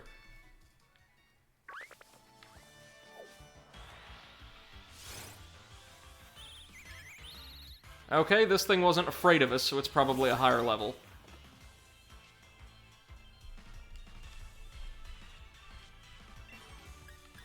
Or, I take that back, it's level 3. Never mind! Huh. Okay, so it unnerves us to prevent consumption of berries. It leers at us to drop our defense. This thing must be terrifying. Which reminds me, I was wanting to figure out, I don't want to be told, I want to wait and see if we can. Don't spoil me. I want to see if we can get Esper in this game. One of my all-time favorite Pokemon, even though it was introduced long after I, thought, oh! Caterpie! The first Pokemon I actually know. Are you still very, very weak? Mr. Fiddlescruff says it's a middle school teacher. Yeah, basically. It's very, very short and intimidating, even though it probably shouldn't be. I can see that. But this is precious. We've got one familiar face. And you know what? A lot of Pokemon fans were apparently very, very angry that relatively few familiar Pokemon were included in this game or could be, like, ported over into this game. I don't share the same concern, though I definitely appreciate whence it comes, because I prefer the idea of crafting a largely new ecosystem for every game, for every setting. That way, things like game balance and rarity of certain creatures... Oh no. Grubbin. We've got our first ugly bug! Even though I'm certain it evolves into something fantastic. Like, yeah, just create a new ecosystem with brand new creatures almost exclusively every game. Allows you to try out more and new concepts with every generation, but also then to, encourage players to maybe engage with the different new creatures you introduce as new pieces to a brand new puzzle, and create a new, or at least distinctive, mechanical and aesthetic identity for each generation. New and distinct, aesthetic identity, he says, as he fights his 20th squirrel.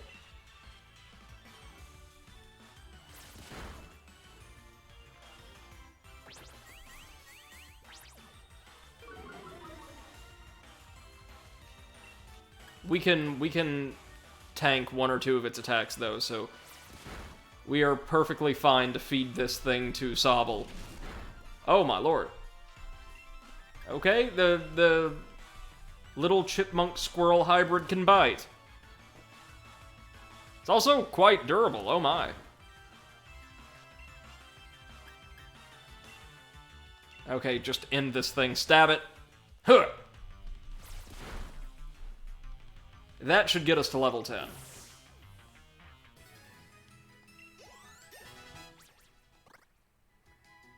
Perfect. Now I'm curious, when a Pokemon levels up, does it heal fully? No, it does not. Okay. Wait, was it looking concerned because it's low on health? No, it wasn't. It's just staring at us with those slightly unnerving, but also very cute eyes. Well, Charizard's here, because of course it is. Welcome to the town of Wedgehurst. Our quiet borough is home to the esteemed Pokemon Research Lab. Yeah, Charizard is pretty small, isn't it? Mr. Fiddlescrow says, it just looks like that. Yeah. Yeah, it does. Just like Esper, really. If Esper is in this game, I'm going to find it. God damn it. The train has been delayed due to a rail car inspection. Welcome to the Pokemart. May I help you? Oh, there's a Pokemart in the railway station. That is awesome. We'll go ahead and buy one potion to replace the one we used. That's all. And we've got over $31,000. I guess Mom gave us more than a little spending money. Please speak to me again once you have access to the wild area. Oh yeah, like the massive open world exploration-based area. That kind of replaced the Safari Zone, as I understand it.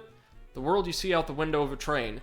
It never stops changing. Isn't it lovely? I don't know. I've never ridden a train. Really want to, though. In fact, if I lived in a country, or even a part of the country with regular public transport, I think it would be my preferred way to commute. Yes, the champion is here, but it's not this guy. I just remembered what the sign here used to say. To the right is the Pokemon Lab, on the opposite side is the station. Okay, let's just go around pillaging people's homes for goodies. Okay. So Professor Magnolia, the resident Pokemon professor, lives elsewhere. Like, on the next little road we've got to explore. I do like that areas in this game don't seem to be overly large, but they all look and feel quite distinct from one another. Well done! You reached the goal and managed to find the Pokemon Research Lab. It was right here, man. Emerald Kirk says, just a little spending money. You know, just enough to buy a small car.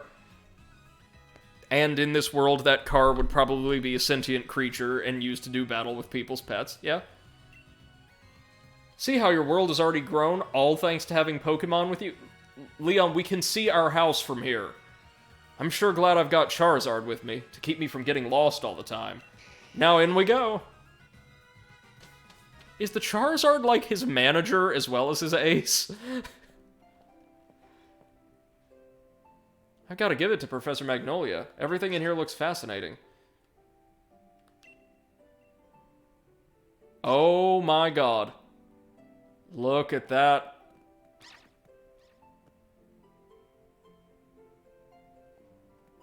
What is it today, Leon? Looking for info on another never-before-seen super strong Pokemon?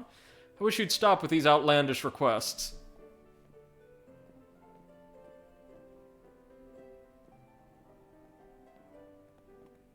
Good to see you too, Yamper. Yamper is a real champ when it comes to helping you find your way around. He came to my rescue plenty of times back in the day when I got lost on the road. Oh yeah, and that's his trainer, Sonia. What can I say about Sonia? Well, I like the way she cooks. She makes food you can gobble down in a flash. What kind of introduction is that? Did you forget we were rivals during our gym challenge? It wasn't just Yamper helping you out. I did too. Anyway, nice to meet you. Name's Sonia. I'm the professor's assistant. Mr. Fiddlescruff says, no, this is an excellent Pokemon. It is. He's an adorable little... His color palette looks as though he may be intended to evoke, like, maybe a hot dog or something. Very, very cute. He's a new Pokemon trainer. Set him on the right path, would you?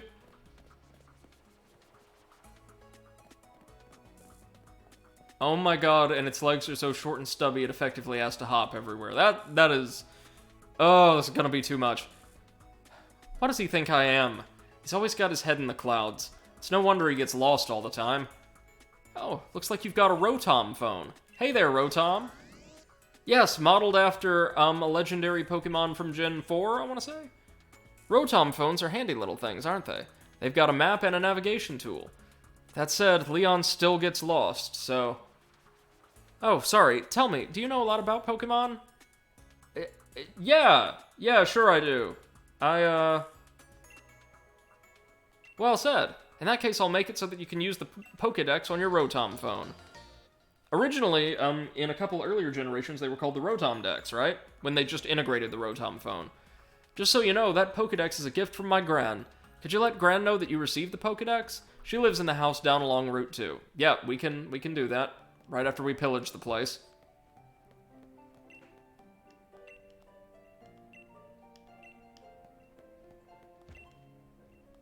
It's a beautiful little garden in the corner. I actually really like the design of this lab. It's, clearly got some cutting-edge tech in it, but looks very classical and meditative in its design. I like that a lot. Oh, and of course we have to stop and pet Yamper. Alright. Hey there, trainers. Sorry to stop you. It's okay, everybody has today. You just left the Pokemon lab, right? So that means you got a Pokedex, yeah? I love talking to new trainers and giving them useful stuff.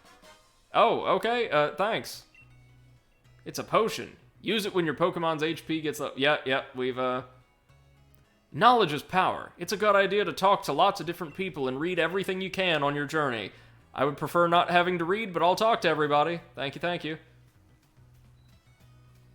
Ah, what's this? Off to the side of the research lab. Rare candy. When consumed, it'll instantly raise the level of a single Pokemon by 1. Now, I think we're going to keep that in our back pocket for the time being. Just in case a more tactical use case arises. Yep, we've got our town map.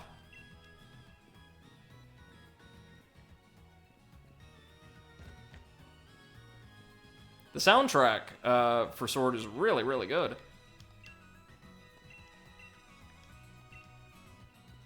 Everybody loves the Charizard pose. I can see why, sure. Oh, hi, Hop. Got your Pokedex from Sonya? Then it's time to meet lots of different Pokemon and start building up a strong team. But battling strong Pokemon in the wild can leave your team in a bad way. Not to mention what battling another trainer can do. Luckily, we've got Pokemon centers. Looks kind of like a tea house. Luckier yet, they're dead easy to spot. They look the same wherever you go. Come on, Brady, bet you've never been inside one. I grew up within sight of this place. How? Never mind, whatever. Life prior to... Oh my god. This is fancy. Level with me, Brady. Is this your first time in a Pokemon Center? Like this, yes. Then the future champions got you covered. Yep, talk to the counter to heal them up. There's this adorable kiosk that serves as our computer, our PC. Okay. There's a Pokemart.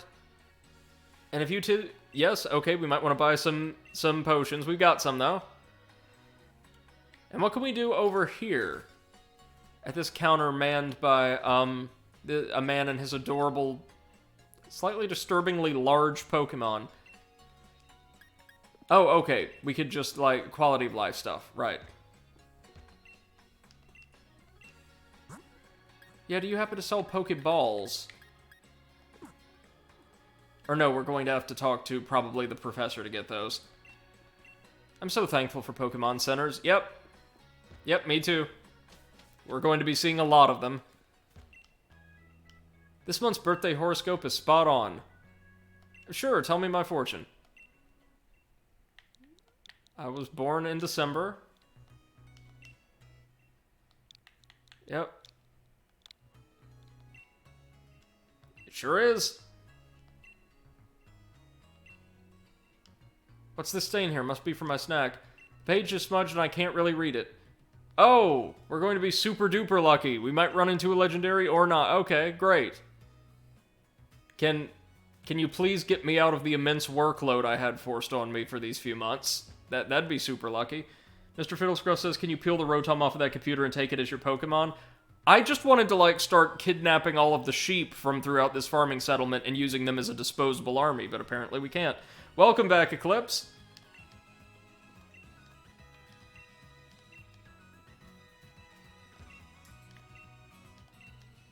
Anything of note here? Oh, berries. He sells berries.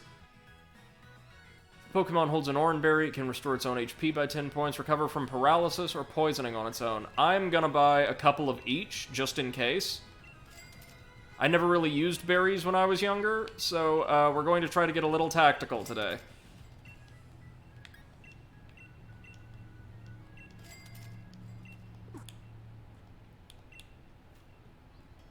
Oh, what is this? A fashion store, a boutique. We can get rid of the stocking cap! Oh my god, yes, hold on. Pokédoll, a doll that attracts the attention of a Pokemon, it guarantees escape. Great. Mr. Fiddlescruff says you could afford like 400 berries. Oh, I know, but I'm saving up. I'm saving up for clothes that don't look like garbage.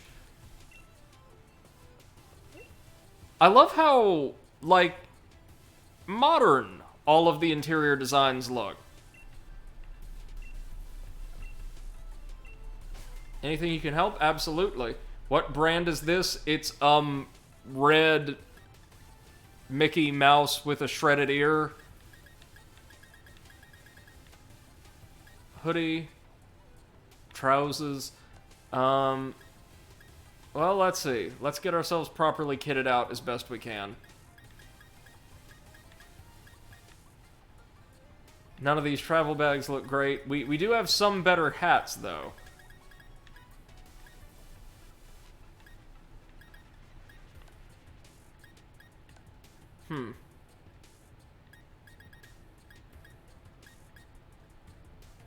Eclipse says, I forgot just how goddamn long modding Skyrim takes.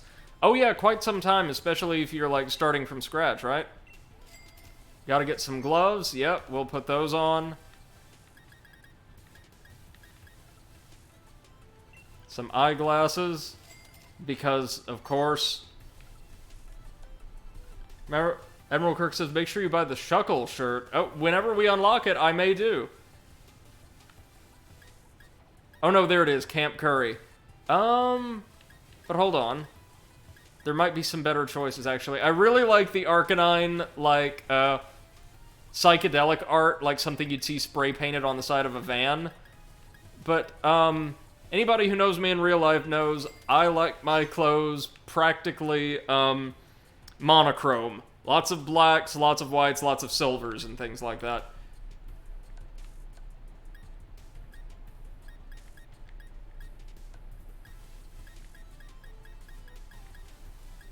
Oh, don't they have any, like, black, trousers? That's a shame.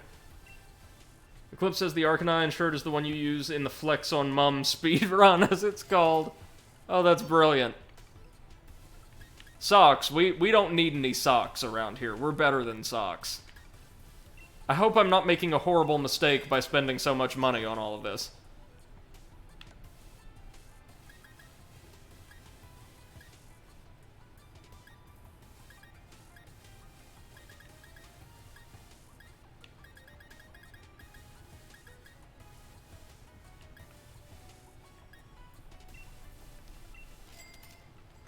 Alright, there we go. Anything we're missing now? Maybe just a slightly better bag, but none of them look as cool as Dad's little, like, trunk we've got strapped to our back. Alright, we're now looking officially styling, and by styling, I mean we're wearing nothing but black and have a pair of gloves for no reason. Mr. Fiddlescruff says you look like Team Rocket. Yeah, I look like somebody at, like, Team Rocket's training summer camp. Hello again, Hop. I've been thinking, if you're a Pokemon trainer now, you must want to try your hand at the Gym Challenge, right? If you'd let me, yeah. The Gym Challenge, mate. The annual competition where trainers can battle it out for the right to challenge the champion. But the trick is that you gotta be endorsed if you want to take part, and Lee doesn't seem to think I'm up to snuff. So I'm thinking I ought to talk to the professor and see if she could help. You've got to take part too. A proper rival is just the thing every trainer needs to keep growing to get stronger, after all. Keeps you motivated, right? The professor's house is way down at the end of Route 2, so let's head there and give our teams the chance to train up a bit along the way. Yes, please. I look forward to seeing you 20 feet down the road with another mandatory cutscene for me. Oh, well, there's the professor's home, I assume, the large mansion in the distance. Eclipse says I'm doing a new playthrough where I'm the healer and support, mainly using followers as my damage source, but I'm still Dragonborn, so anyone focusing the healer might get yeeted off a cliff. Oh, Unrelenting Force remains the best shout well into the endgame. Yep, that's where the Pokemon Professor lives. I do love the vistas the game constantly presents you with. Like, all these environments look gorgeous.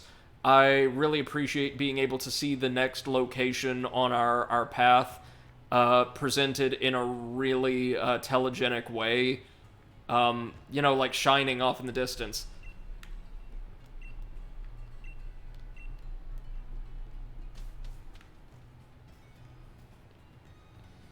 Okay, let's head out along Route 2.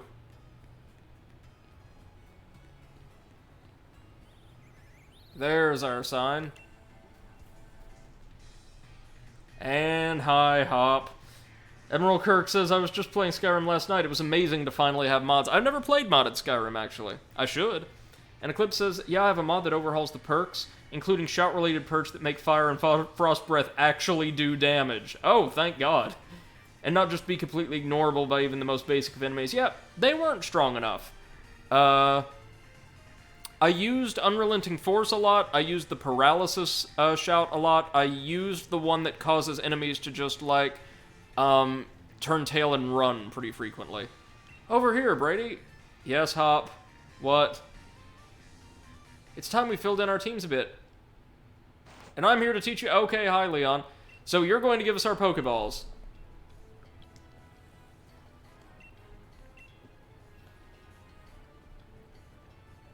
That's the reason you'll want to catch different Pokemon, to cover one another's weaknesses. Now let's all have a champion time as I show you how it's done. I'm getting one of those little bugs. I am getting one of the bugs with the massive eyes. You cannot stop me. Okay, so he's just going to give us a tutorial. If you're familiar with Pokemon, and by my understanding, everybody here is more familiar than I, we know how this goes.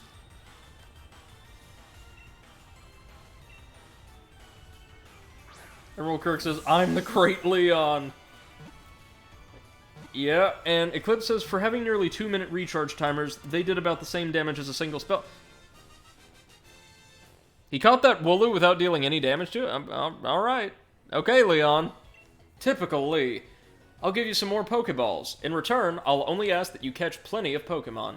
The Pokemon around here seem easy to catch, almost like they're itching to join some trainer's team, wouldn't you say? Hey, 20! Hot damn! The Pokemon on your team will get EXP points when you catch Pokemon too. And they get points from battle. But I believe there's an EXP share function, right? Where all the Pokemon on our team get some EXP even if they don't take part in battle. Which is gonna be necessary because we are, like, entirely dependent on our little lizard buddy now.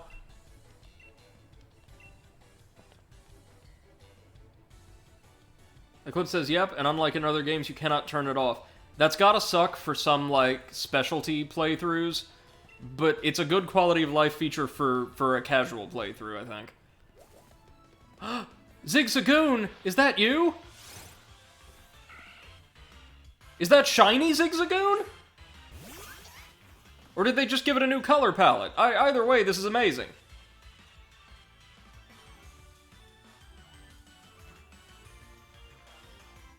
Well, just don't kill my Sobble outright. Oh, it's Galarian Zigzagoon. Okay.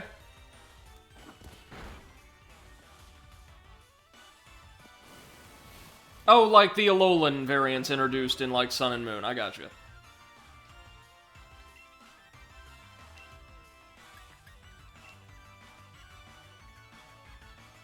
Don't you kill this thing. I want it. I want it.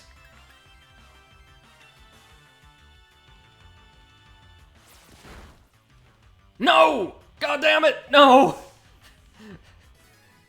I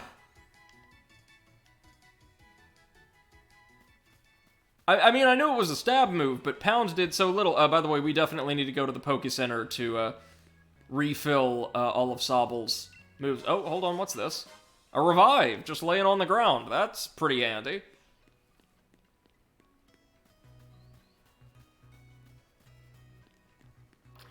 For veteran Pokemon players in the chat, which I presume is nearly everyone, this is going to be a painful playthrough. Mr. Fiddlescruff says Sobble's getting released to pay for its crime. I'm looking forward to see what Sobble evolves into.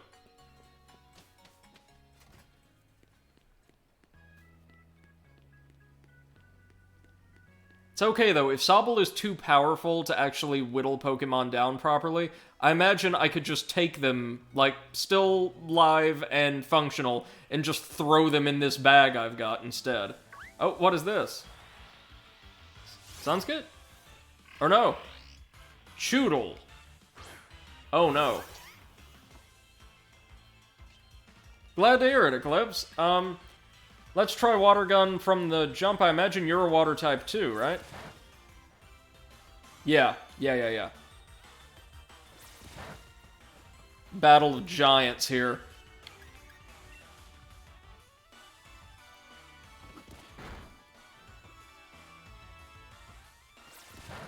Okay, let's try capturing it now. I know normally you'd want to whittle it down a little more, but if they said Pokemon here are really easy to capture...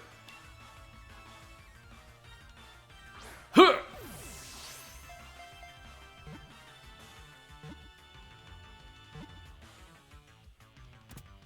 That's what I'm talking about. First capture of the game. First capture in, again, over a decade. That feels really good. Alright, sucker. Welcome to the team. Apparently, the itch of its teething impels it to snap its jaws at anything in front of it, so it's a snapping turtle. The snapping Pokemon. No, this is the one and forever Choodle. Welcome to the team. Let's see if we can't get one of these adorable little birds, too.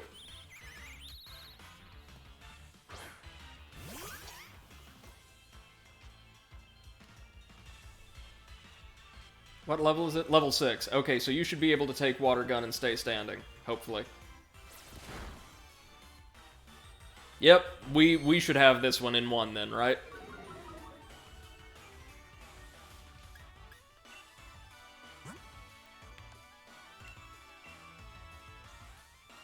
Sobble is doing a wonderful job supplementing our little pokey poaching operation.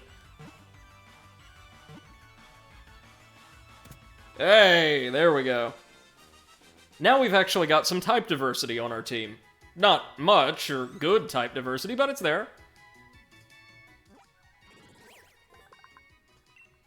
The tiny bird Pokemon, only 8 inches tall, my. It'll bravely challenge any opponent, no matter how powerful. So it's like the Chihuahua of the avian world. This Pokemon benefits from every battle. Even a defeat increases its strength a bit. I see. No, we're gonna keep this one.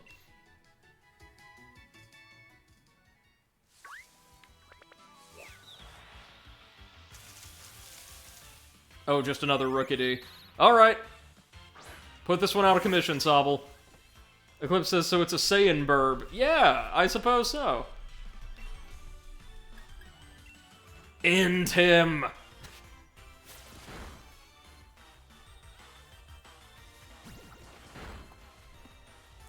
Sobble's already becoming a fairly tanky little guy, isn't he?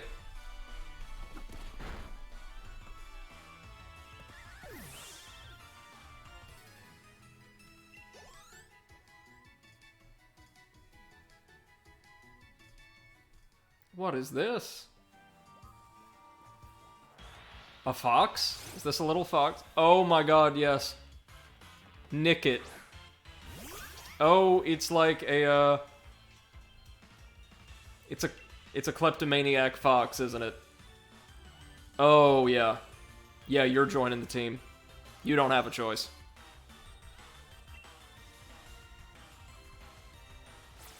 I assume it steals things by using its large tail kind of in a prehensile manner, right? Alright, just try opening up with a pound. That should get it. This thing is precious. If it's halfway decent in combat, I would love to have it be like either our starter or one of our principal Pokemon for this leg of the journey. It is so cute. Mr. Fiddlescrow says its weird squid tail makes me want to throw up. I'm pretty sure it's just like a gripping appendage. Kind of meant to be used like an elephant's trunk or something like that. Or it's got like suction. Okay. Everybody's growing. Perfect. Yes. The fox Pokemon. It's a dark type! Right on! Perfect. Aided by the soft pads on its feet, it silently raids the food stores of other Pokemon. It survives off its ill-gotten gains. Eclipse, is this thing any good? Because Oh, Eclipse says, so is your Zigzagoon, by the way. Oh, perfect. Yes.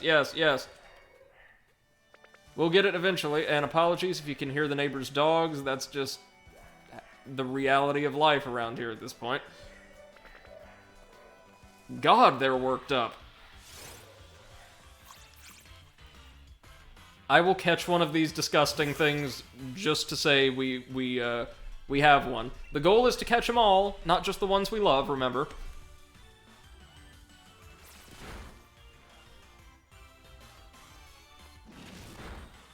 Eclipse says, it's really quick but frail. It's decent early. Okay.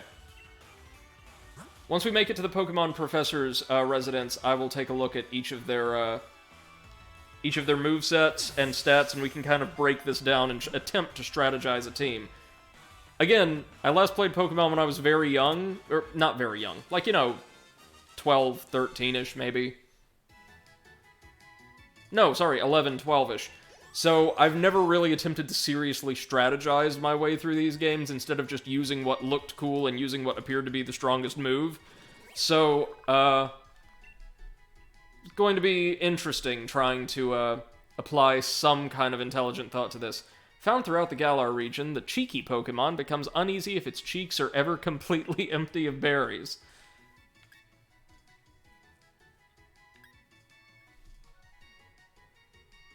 I mean, I'm so tempted to just name it Benchwarmer, but no, it might have a purpose later on.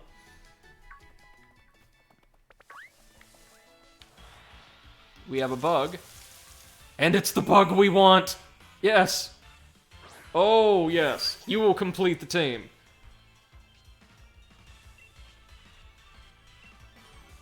The final member of the Justice League. Eclipse says, I think you'll like this guy. Oh yeah, it's my favorite design so far, along with the fox.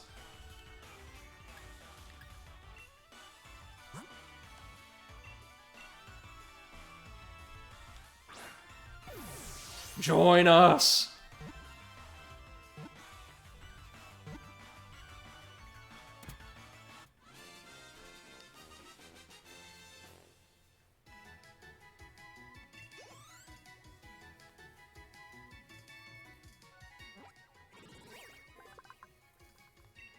But the more Pokemon we have in the party, the more ways the EXP is going to end up being divided. Larva Pokemon. A constant collector of information, this Pokemon is very smart. Very strong is what it isn't.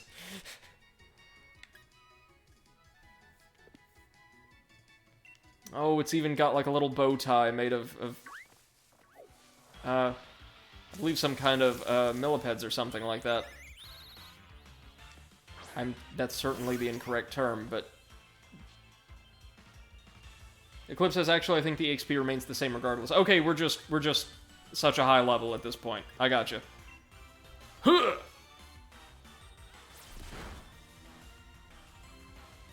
Eclipse says the differing numbers is because there's a level disparity system. Right.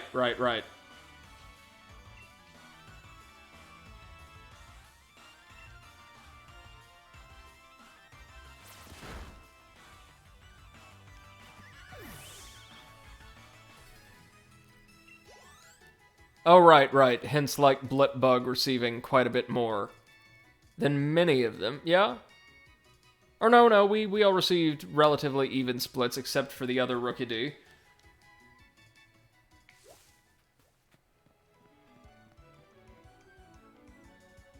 Oh-ho, a trainer, eh? Real quick, let's check the Pokedex and see, what we can learn about our own, Pokemon. Or our... Well, we've seen a Scorbunny. But our Sobble. When scared, this Pokemon cries. Its tears pack the chemical punch of 100 onions, and attackers won't be able to resist weeping. Okay. Oh god, it gets furious. Eclipse says, and of course, anything actively fighting gets more than anyone chilling in the party. They don't need to attack, just be sent out. I do remember that, yes. I mean, I think we're kind of gonna have to stick with Swabble for now, but it's common manners for Pokemon trainers to battle when their eyes meet. Okay. Youngster Jake? Oh, Squirrel Kid. Don't even play. Don't even play with me. We know how to deal with this.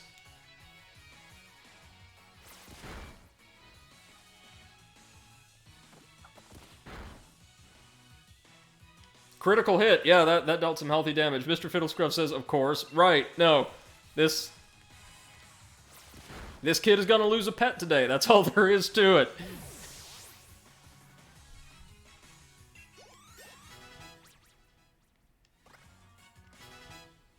Oh, Rookidee learned Hone Claws. I assume that, like, temporarily increases attack or something like that? Whenever there's a strong trainer, I always look right at them. Well, thank you for your money, child.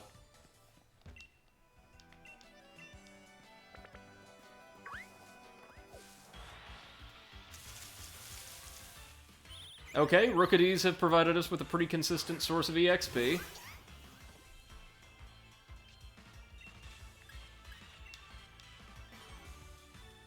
Probably don't want to fight every wild Pokemon we see in the grass, but a couple here and there will be beneficial for training up the weaker Pokemon, or less developed Pokemon. Choodle took another level, that's very good, and learned Bite. Perfect, perfect.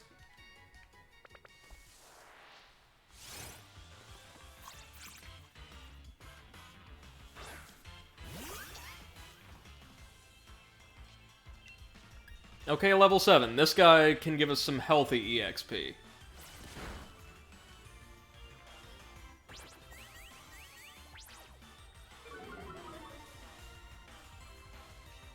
Sobble seems to be pretty fast compared to everything else we've fought so far, so I'm glad to see that. This seems like a very solid all-around starter.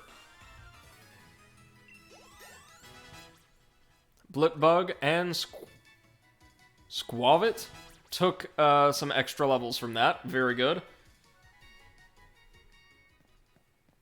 What is this? Trainer tips. Just talking about EXP, okay. Potions, lovely, lovely.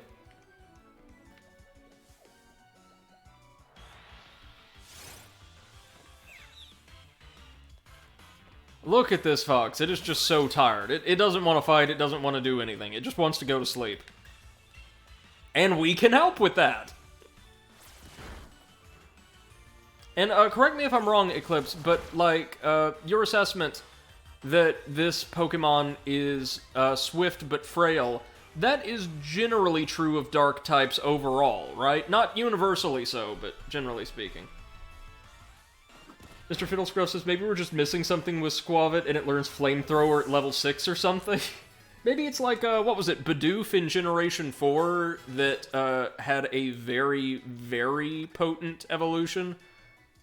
Bibarel, I think? Oh no, we're already maxing out our moves. Sobble wants to learn Water Pulse. Should an old move be forgotten and replaced with Water Pulse? I don't know, chat. Should it? Should we maybe ditch, Growl or Bind? Yeah, okay. Let's have a look. So, Water Pulse. Oh my god. Pulsing Blast of Water, we get a stab bonus on it.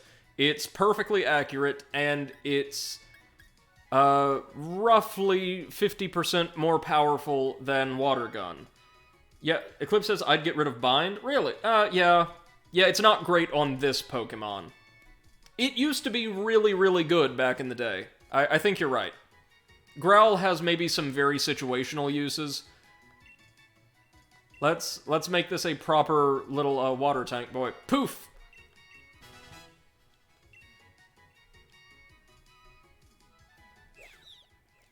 Like, back on Pokemon Stadium for the N64, an Ekans with Bind could absolutely ruin your day. Let's try out our new move on this unsuspecting wildlife. Eclipse says it was busted in Gen 1 because of how it worked. It stopped your opponent doing anything, and if you were faster, you could repeatedly do it. Yep, that held true up until Pokemon, or through Pokemon Stadium. Embrace eternity! Oh, that is one very resilient bird.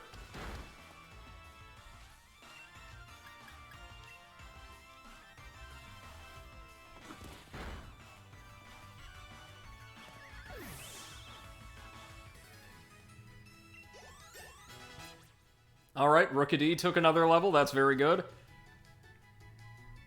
Eclipse says, yep, been watching Gen Run challenge runs, and that came up a lot, I am sure. Pokeballs to replace the ones we've used on the locals, very nice. Got a trainer up there. So hold on. How much health does our buddy have? Probably best to use a potion on our little buddy, just in case. We can get more dirt cheap, so...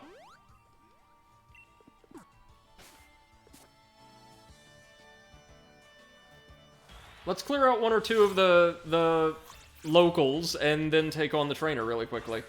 Who appears to be quite stylish. Maybe she's got more than just a squirrel to attack us with. That would be nice. Like, maybe one of the foxes or something like that? What are we thinking?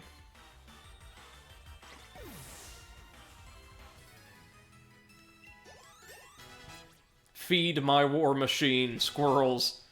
Nickit learned Hone Claws. Good.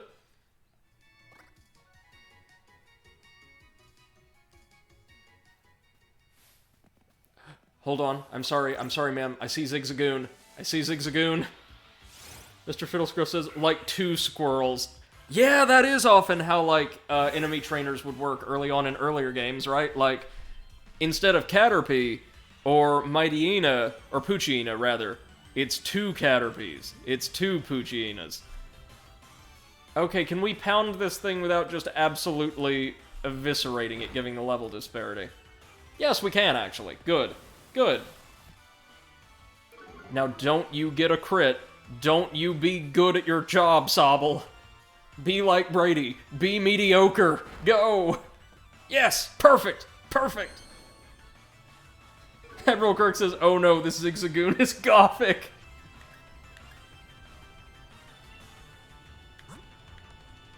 Turns out that this wild raccoon wrote my immortal. Which would actually explain a lot.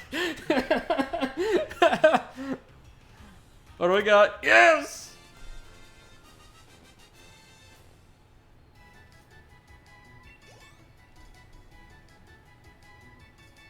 I love the color palette, like the pinkish purple eyes, the black and white stripes. Yeah! Dark normal Zigzagoon Galarian form. Its restlessness has it constantly running around. If it sees another Pokemon, it'll purposely run into them in order to start a fight. Oh, man. And Eclipse says, oh, no. If a raccoon wrote it, it'd be better. Okay. Great job on filling your Pokedex. There's still a lot of Pokemon you haven't caught. Let's catch more Pokemon. Yep. I will. Don't worry.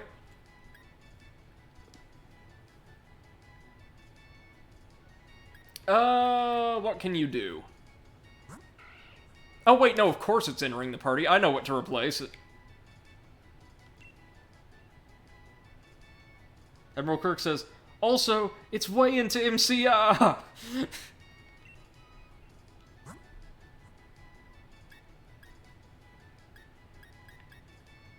Goodbye, Benchwarmer. See you, whenever I decide to just, really aggressively level you, mid to late game to see your evolution. Hello, ma'am. Would you care to battle my menagerie of pets? Cute and strong, together in combination.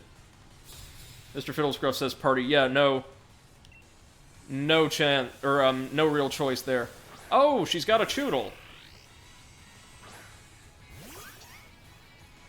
Well, for once, Sobble might not be the best choice for this, but Sobble's also inhumanly strong at this point, as Sobble is, after all, inhuman.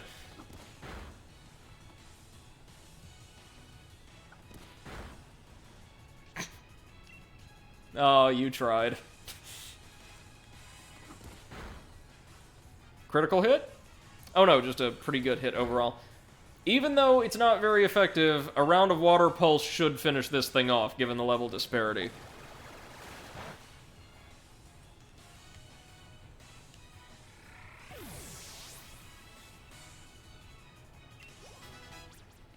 Our own Choodle grew by absorbing the power, the life force of the other Choodle. Are we cute and nothing more? It looks like our strength still has a ways to go.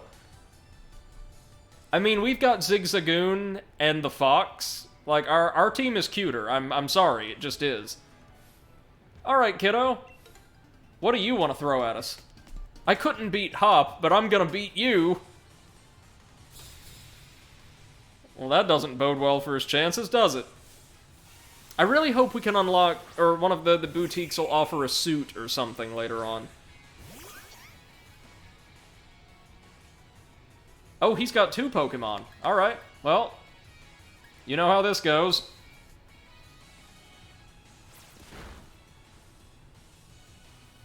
Oh, Struggle Bug.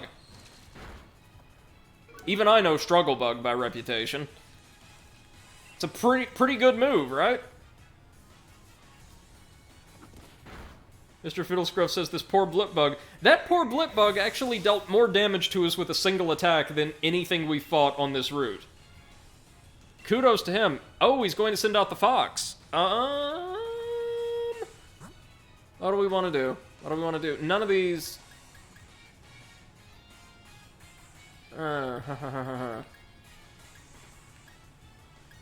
Is Dark weak against itself? I forget.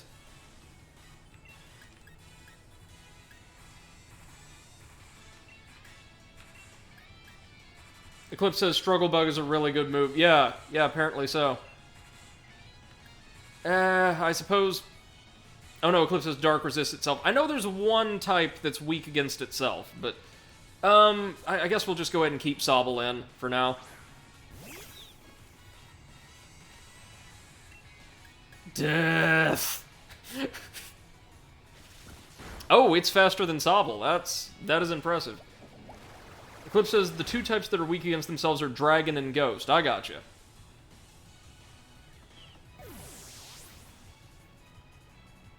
I like to imagine that, given that critical hit, our adorable little lizard just shot out like a torrential, like fire hose level beam of water and blew the fox clear into like the nearby river.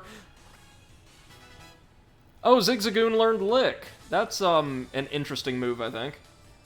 And Eclipse says Quick Attack's a priority move that always goes first unless you use a priority move of your own. Okay.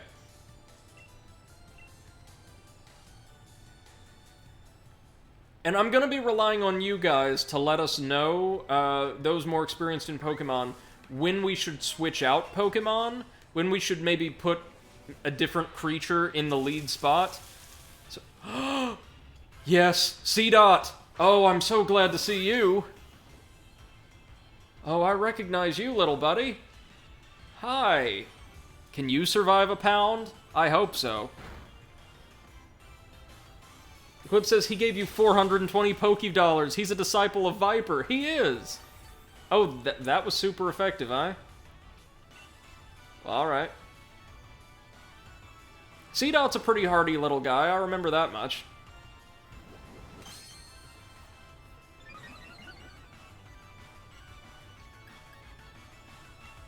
Admiral Kirk says Talonflame makes every flying move priority. That's why it's so good. That does sound really good.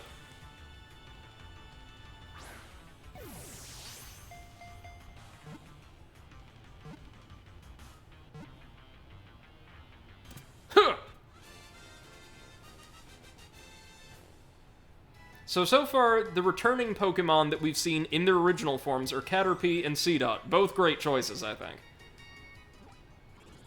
Alright, Rotom, what do we have? The Acorn Pokemon.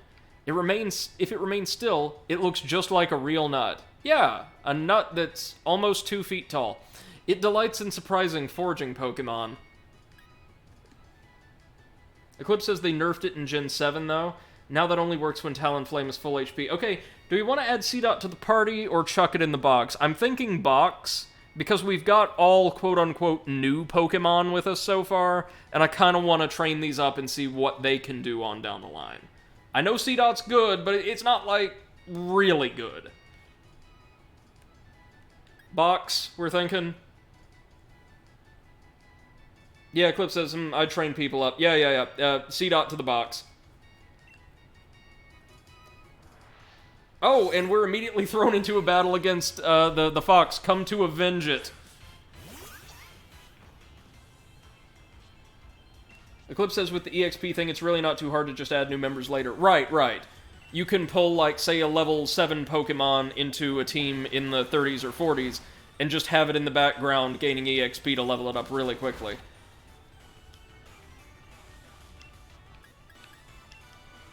End her, Sobble. End her! Kirk asks, does anything beside Talonflame have Gale Wings? I don't know. Eclipse, does it?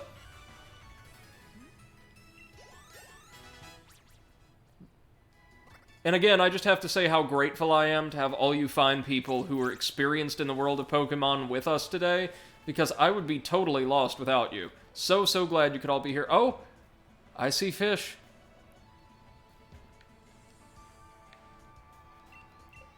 Eclipse says, nope. It's a unique ability.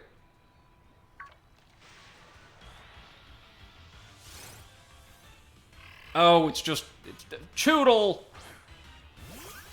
Let me catch some actual fish, please. Get out of here.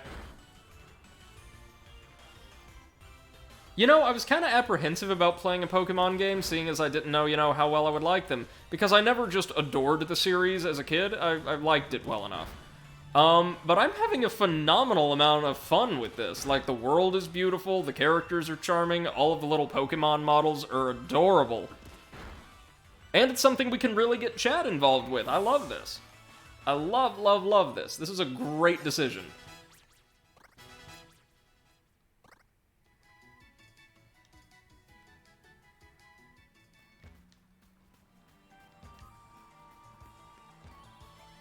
Oh, is there a day-night cycle? It looks like it might be getting a little darker.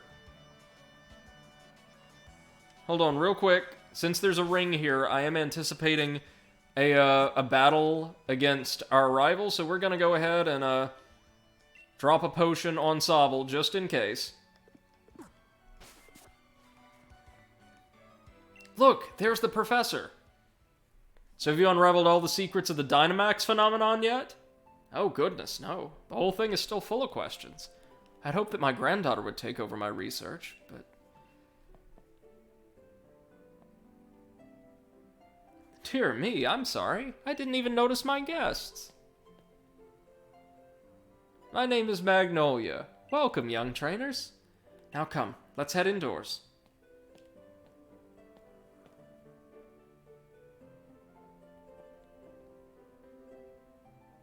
Why, Hop dear, I see Wooloo has made some new friends. And you must be Brady. I trust you received the Pokedex from Sonia. I'm sure you'll have it complete in no time. She's very sweet. Oh, and look at the little, bird, that's being carved out of the handle of her walking stick. That's very cool. I wonder if that's meant to be a particular Pokemon. You must already know about Dynamaxing, right, Brady?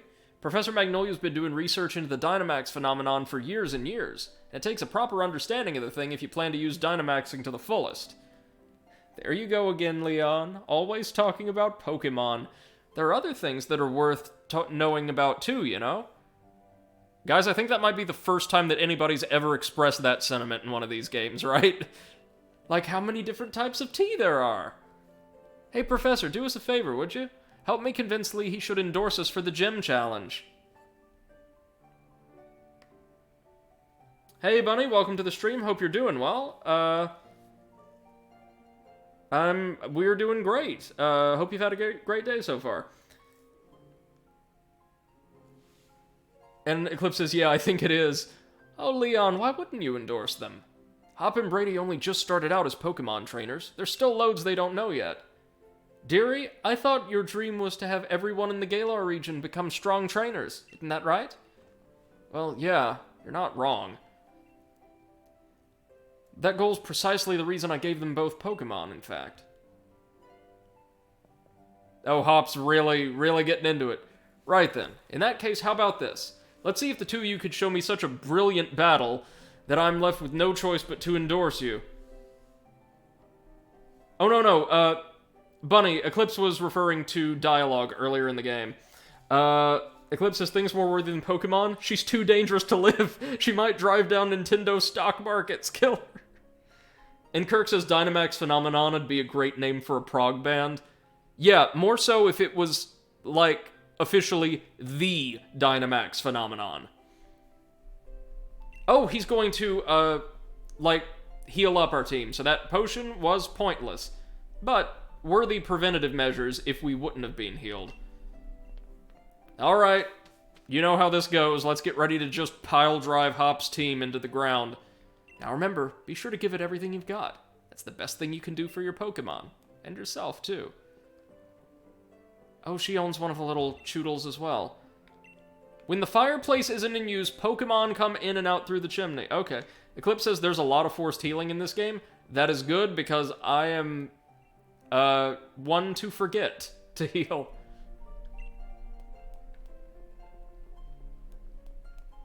This game is so precious. And again, everything's so beautiful.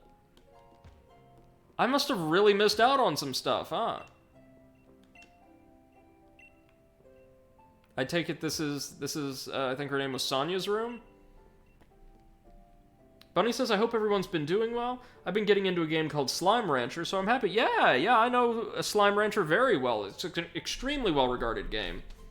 I don't have the game, though, because it's for Xbox and PS3 and PC. Don't own an Xbox or PS4. Not allowed to have games like that on my PC. Don't you have the Dolphin emulator on PC, though? Let's see if there's any treasure behind the house. Of course there is. Admiral Kirk says, when the fireplace is in use, you get free fried Pidgeot. Oh. Not gonna lie, I would eat that. Oh, we got a TM! Payback. The user stores power, then attacks. If the user moves after the target, this attack's power will be doubled. That's pretty good in certain situations, right? Should we teach that move to anyone?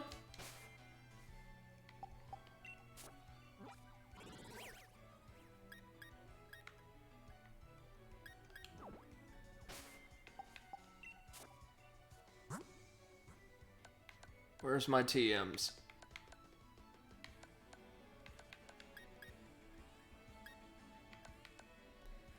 Eclipse says, yeah, it's good for slower Pokemon that are bulky. So maybe Choodle?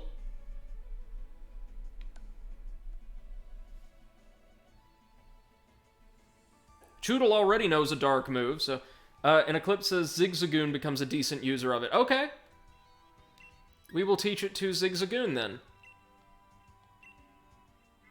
Oh, wait, but it already knows 4 moves. Replace... Leer, maybe? No, replace, Tackle. Right? That makes sense, yeah? Yeah, Bunny, you, I would say you also shouldn't violate, like, household rules for Mario Sunshine, but I see what you mean. And, oh, Eclipse, I know you could teach it to both. I know TMs are infinite, that's great. It's one of my favorite changes we've seen so far. But maybe replace... I'm thinking replace Tackle, because we don't get a stab bonus. Or no, we would get a stab bonus. But we'll get a more powerful stab bonus with this. Sand Attack and Leer are both decent, I think. And Lick has the chance to paralyze. I think ditching Tackle would be better. Eclipse says, I'd get rid of Leer or Sand Attack. Tackle's a reliable move when you want to hit for... Okay, that's fair. I will get rid of Leer then. I always found Sand Attack to be more useful when I was younger. And I'm sorry if I'm asking for help too much. I know some people don't like that in playthroughs, but I really want to make sure I develop this team properly. Okay, Choodle. Now you both know the wonderful world of the big payback. Huh. Dun, da, da, da, da. Oh, a great ball. It's better than a good ball. Alright, are we ready to throw down with Hop's team? Let's go ahead and drop a save. Bunny says, I barely use Dolphin anymore, so I might delete it sooner or later. You've got an official copy. Might as well, yeah.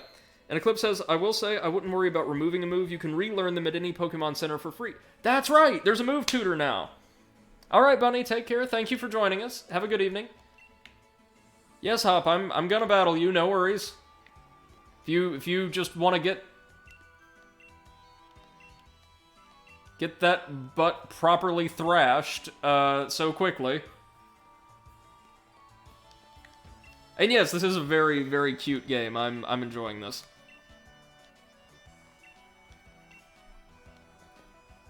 You'll notice we're reaching a point where I'm not reading all of the dialogue aloud because so much of it is just kind of repetitive. I'm rather interested in seeing how you two young trainers battle too. Listen, you two, the reason I'm unbeatable is because I learn from every battle I see or take part in. That's how I've gotten to where I am today. That and the fact that my manager Charizard threatens to eat opponents if they don't throw matches. So show me something good in this battle. It's time for my legend to begin.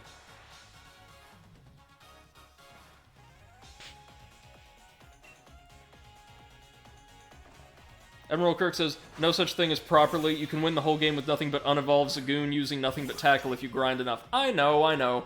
I just mean, like, I want to experiment with all of the game's features and actually start strategizing with my team. Okay, so you've got 3 Pokemon. I've got the water gun from hell.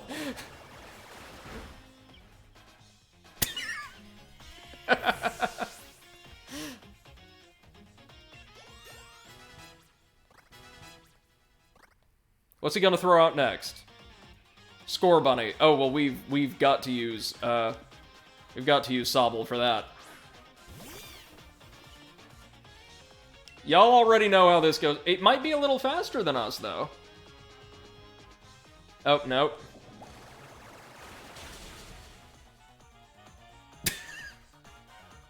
Well, look at you! Seems you've really learned your type matchups, he says, attempting not to have a nervous breakdown.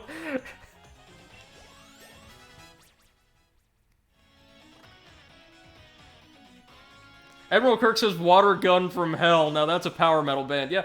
Rookity, should we send one of our other Pokemon out to get a little bit of experience? I think so. We've got a Rookity of our own. Oh, you know I love the Fox. Oh! I'm sorry, the Fox can bring our entire party down on them? Oh yeah. Oh yeah. Let's do it. Huh.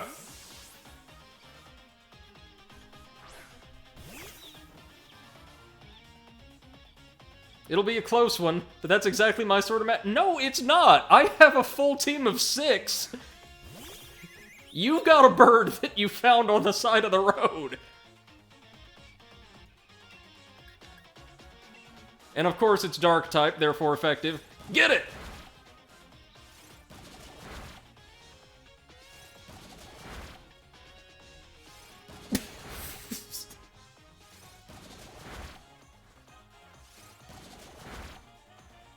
I did not start this stream expecting to, like, conclude our time with a pokey curb stomping, but there we go. And quick attack. Let's see how potent its regular quick attack is in this scenario. Now that's pretty good. That is pretty good, honestly. Great job. I love our little fox. Ugh, gutted that I lost, but I'd expect nothing else from my rival.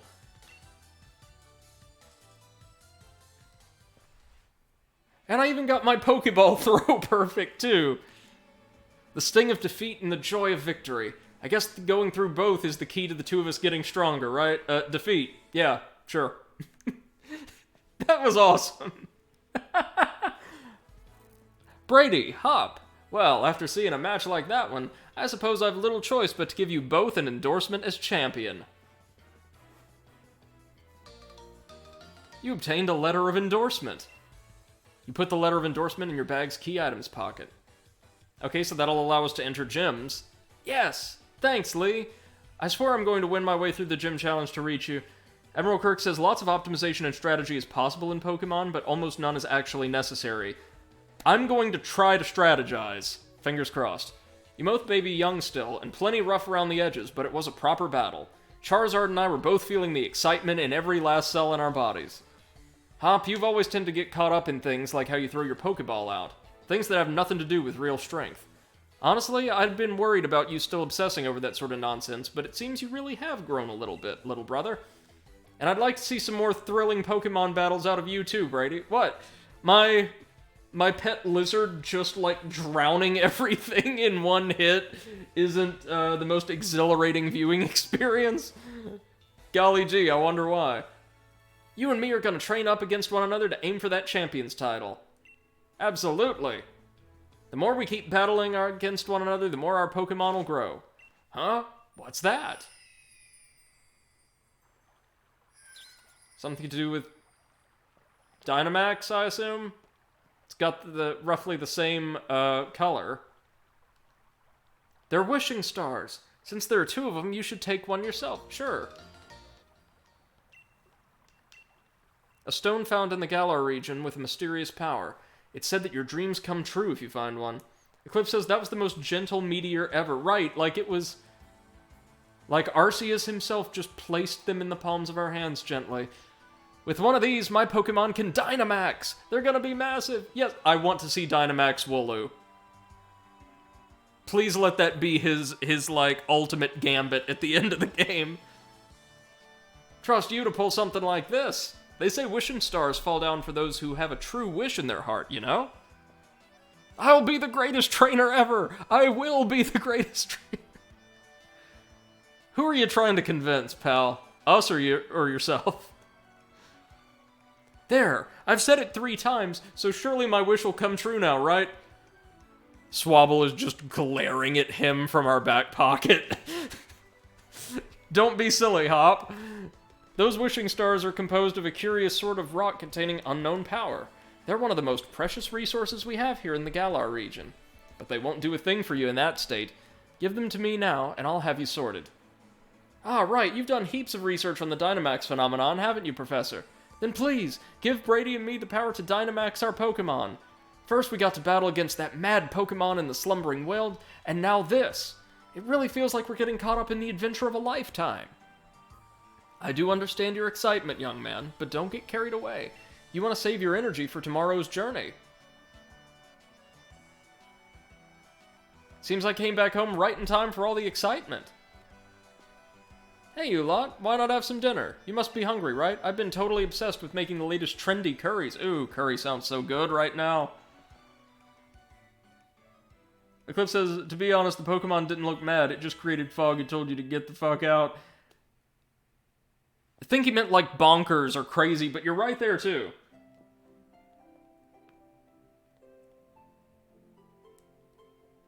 It's morning at last, and time for our adventure to truly start. Good morning to you, young challengers. Hop, is it true you really met some Pokemon you didn't recognize? Is there anything more you can tell me about it? Well, there was this weird heavy fog, then this even weirder Pokemon appeared. Brady tried to fight it off, but then I think we both passed out or something. It's all pretty hazy. Right fond of information you are. Brady, Hop, these are for you.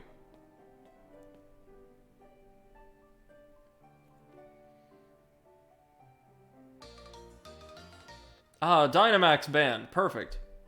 It lets out a light that allows Pokemon to Dynamax when at a power spot. So in certain areas, right? Eclipse says, it was a giant blue wolf with scars all over its body. Right, exactly. Also missing most of one of its ears. I made them by fitting the wishing stars you found last night into those bands. It's just like the one Lee has on him, too. Now we can Dynamax our Pokemon like he does. My word, you don't waste any time, do you? I think you'll find it's not so simple as all that. There are a number of conditions you must meet if you hope to have your Pokemon Dynamax and take on that gigantic form. Now don't be afraid to go to all sorts of places and meet all sorts of Pokemon. That'll help fill out your Pokedex too. The legend of my reign is finally about to begin. Dude! I have a lizard that's like a foot tall and it just puked all of your pets to death. You got a little bit of work to do, my man. Okay, so what's the Y button? What does that allow us to do? Oh, like connecting with other players. Right. Not now. If some of you guys who happen to own Sword would like to, battle against one another or trade or anything like that later on, like near the end of the playthrough, I would definitely be down. A strange Pokemon in the Slumbering World. I don't know, I've got an uneasy feeling for some reason. So I assume we're going to leave and immediately get railroaded with our next set of instructions, right? Yep. See, I've got some great advice for you. Please do tell, Hop. You know when you sometimes see Pokemon wandering about out of the tall grass, yeah? If you move real slow-like and crouch down, those Pokemon won't pay you any notice. But on the other hand, if you whistle at them, you'd be sure to catch their attention. So click in the left stick to whistle and draw their attention. Gotcha.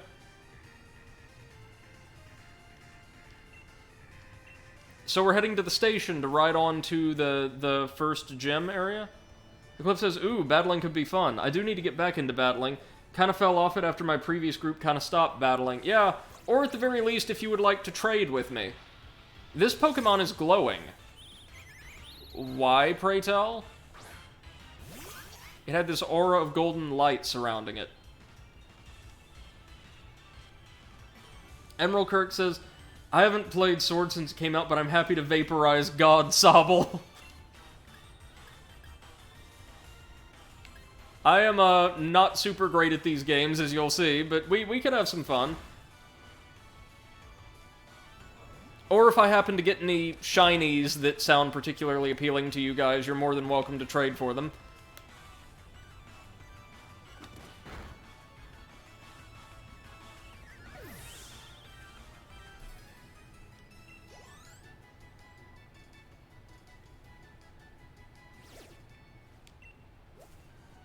Ah, we gained some W.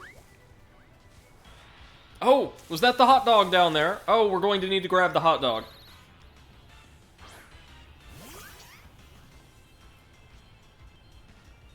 Eclipse says, I think you'd actually enjoy the more competitive side of battling. It involves a lot of strategic planning and preparation, though it can get grindy. I know, I've read some screenshot Let's Plays of some of the really bad Pokemon fan games designed to, quote-unquote, incentivize competitive style like team assembly and play, a term which here means just jack the difficulty through the roof and expect players to approach situations in very specific manners. And people who do have knowledge of professional play have said, obviously tore them apart, saying, no, this isn't how it's done, and shared a lot of their strategies. Seems like a very, very deep system. Hello, Yamper. Would you like to come join my team of Sobble and Benchwarmers? I'm going to take that attack as a yes. We're going to whittle it down just a little bit more with a pound. Perfect. Perfect. Even with the crit, we've got this.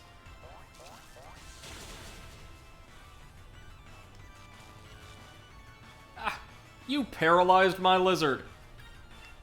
Eclipse says, yeah, some Pokemon fan games basically just say, you play not my way or no way, which is just like, not what Pokemon is about ever. Yeah, the worst one I've seen is, admittedly, it had a great deal of effort put into it, but it's called Pokemon Reborn, and its mechanics are frustrating, borderline insulting at times, and the world design and writing are frankly, not just atrocious, openly offensive at times.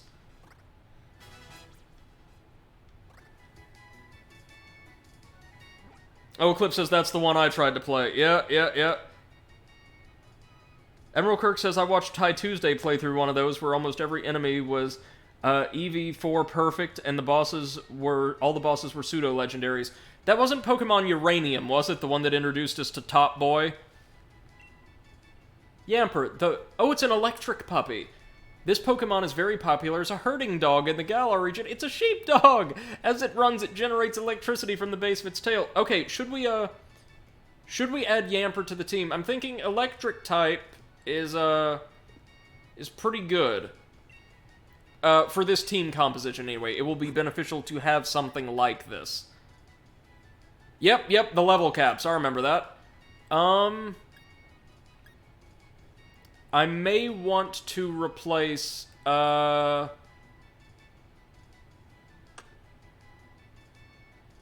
Kirk said, go, get a hairdo. Oh, man, do you remember, the Backhoe Dragon and the Pokemon that is just, the Titanic striking an iceberg, like, mid-collapse? The Titanic and the iceberg together is one Pokemon. Oh, jeez. Okay. Eclipse says, I preferred the way Insurgents did it. Pokemon stopped leveling, but did not start disobeying you. Yeah, Insurgents is much, much better. I'm gonna replace Choodle with this dog for the time being, just because it's electric type. And we kind of want to promote type diversity early on. Admiral Kirk says, "Oh Jesus, the Killdozer and the Titanic were incredible. Also, Daikatuna, the shark that was also a katana." I'm a big fan of Daikatuna.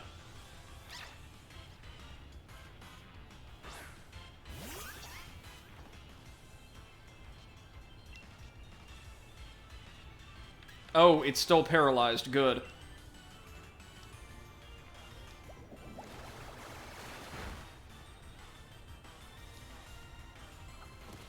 Thankfully, it just tackled us. We can handle that. I forgot, status effects are consistent between battles. That's alright, though. Oh, Nickit grew to level 10. It's looking pretty solid. Eclipse says, like, I'm fine with not allowing over-leveling, but the disobeying mechanic is just silly when there's so many required battles. Yep.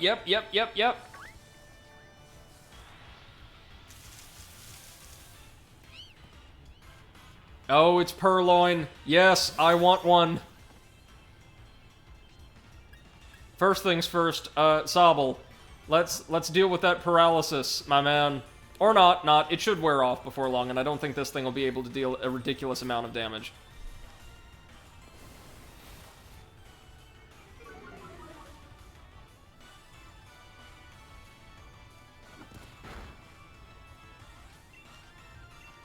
Hit it one more time.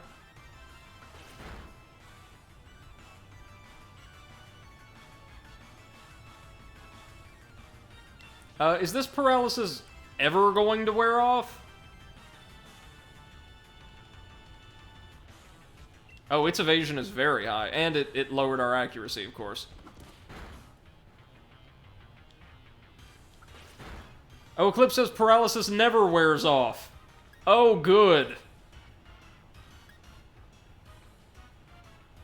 It doesn't seem to be nearly as effective at prohibiting movement as it was in the old games, though, so that's kind of a trade-off.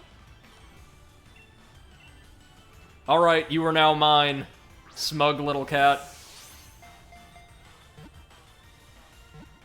Emerald Kirk says, I hate that this game's Purloin stands upright. Get out of here, you so don't have opposable thumbs. I like it myself. It's kind of cute, like a mascot character. And Eclipse says, it's a shame because I love Reborn's redone shinies. Me too! Me too! The black and blue Charizard and the silver Noibat line, yeah, they're really good. Oh, and Eclipse says it isn't. It only halves your speed now instead of quartering it. Okay.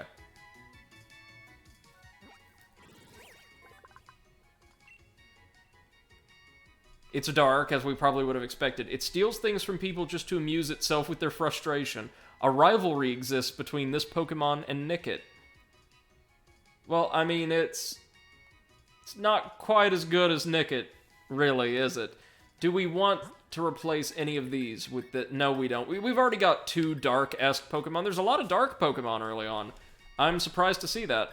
Yeah, we will go ahead and just send it to the box. Thank you, though, darling. Oh, I bet you've got some W, hence the glow, right? And Eclipse says, I didn't even realize it quartered speed in earlier gens till I tried to outspeed something while paralyzed by doubling my speed. And it still wasn't close. Right. Not ideal, but we'll go ahead and heal that paralysis now.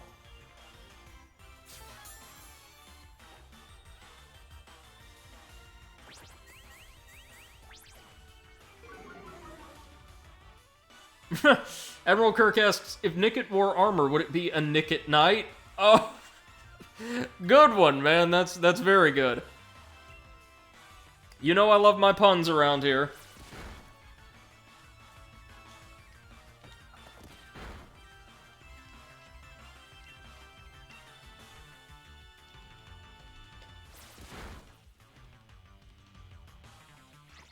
There is absolutely no reason not to use a stab move 90% of the time, isn't there?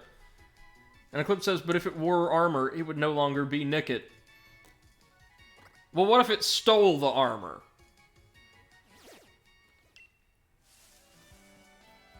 I have no idea what this currency or this experience we're gathering is, this W. but I will make every effort to seek it out wherever I see one of those glowing Pokemon present on the overworld map.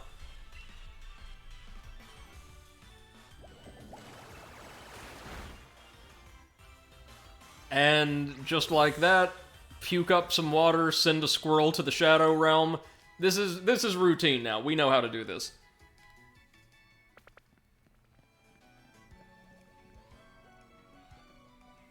Hello?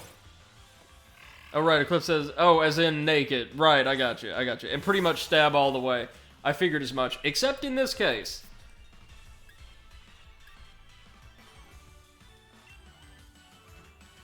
Sobble does seem to have much higher special attack, but...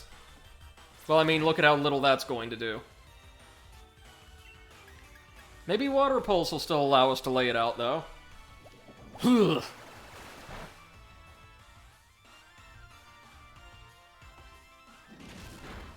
Actually, hold on. Why don't we get somebody else in here to finish this one off, since we're near a Pokemon Center anyway?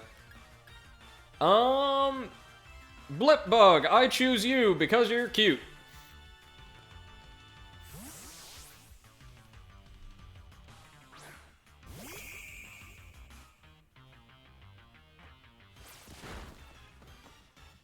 Okay, that's all right. You can take it.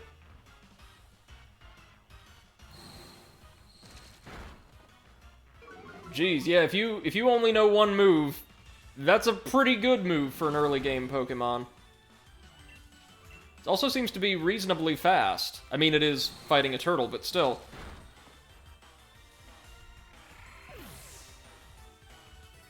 Excellently done, Blipbug. And Yamper leveled up. That's good to see.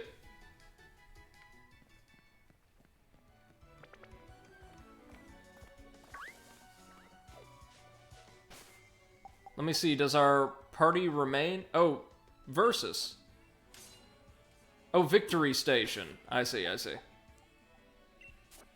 Eclipse says, woo, Blipbug. So what's everyone's favorite Pokemon? Oh, gosh. I've got a few. Those aliens that were introduced a couple of generations ago, I really like. Esper is one of my all-time favorites.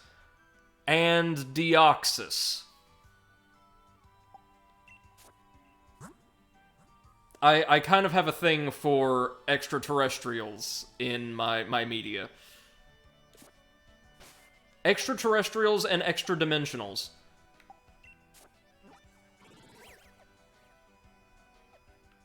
So I take it we're going to be using the rail to travel to this place?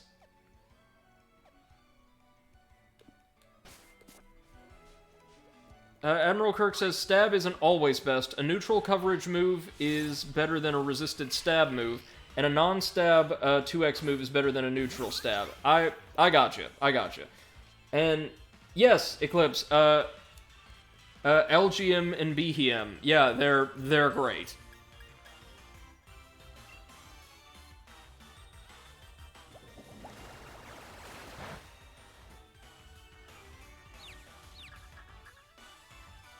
Oh, it's confused. It just didn't even want to fight us. It was like, no, I'm going out on my own terms. Bye-bye. Zigzagoon took a level, and it wants to learn Snarl. Well, let's see. Snarl is another dark type that is, actually pretty strong? As if it's ranting about something. Lowers the special attack stats of Pokemon. Oh, that's pretty good. Eclipse says, mine is Giratina, then the Gen 4 legendaries. I see. Nice.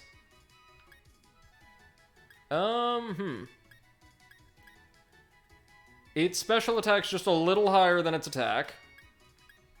This is a special move.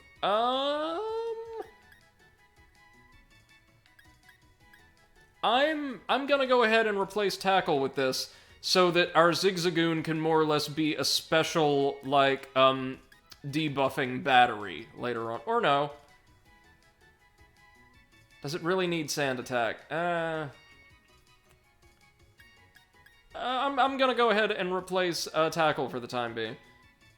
I don't think we'll ever be forced into a situation where we have to use Zigzagoon against something that it doesn't have, at the very least, type neutrality with. Emerald Kirk says my favorite is Doublade. Oh yeah, but I like almost every steel types. Every steel type, rather. My favorites have always been, broadly speaking, Psychic, Ghost, and now Fairy Pokemon.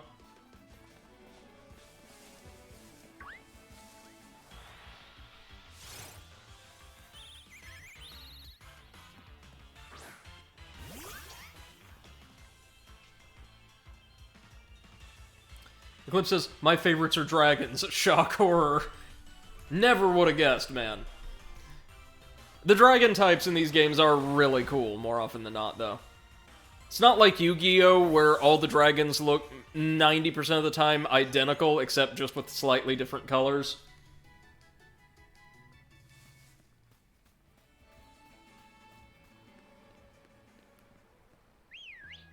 Well, there's our whistle. It does indeed work.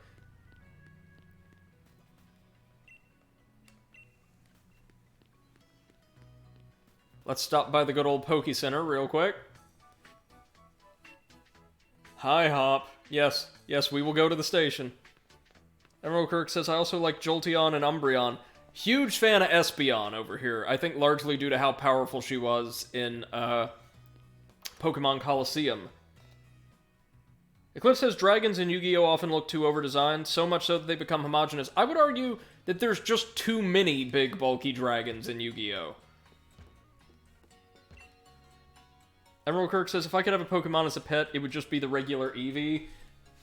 I'm still gonna go aliens on that one.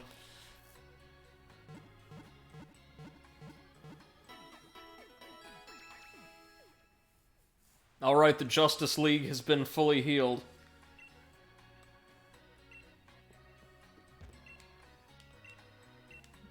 Y'all selling Pokeballs? Yes, you are. I'm gonna go ahead and buy a few. Why not? It's an investment in our future.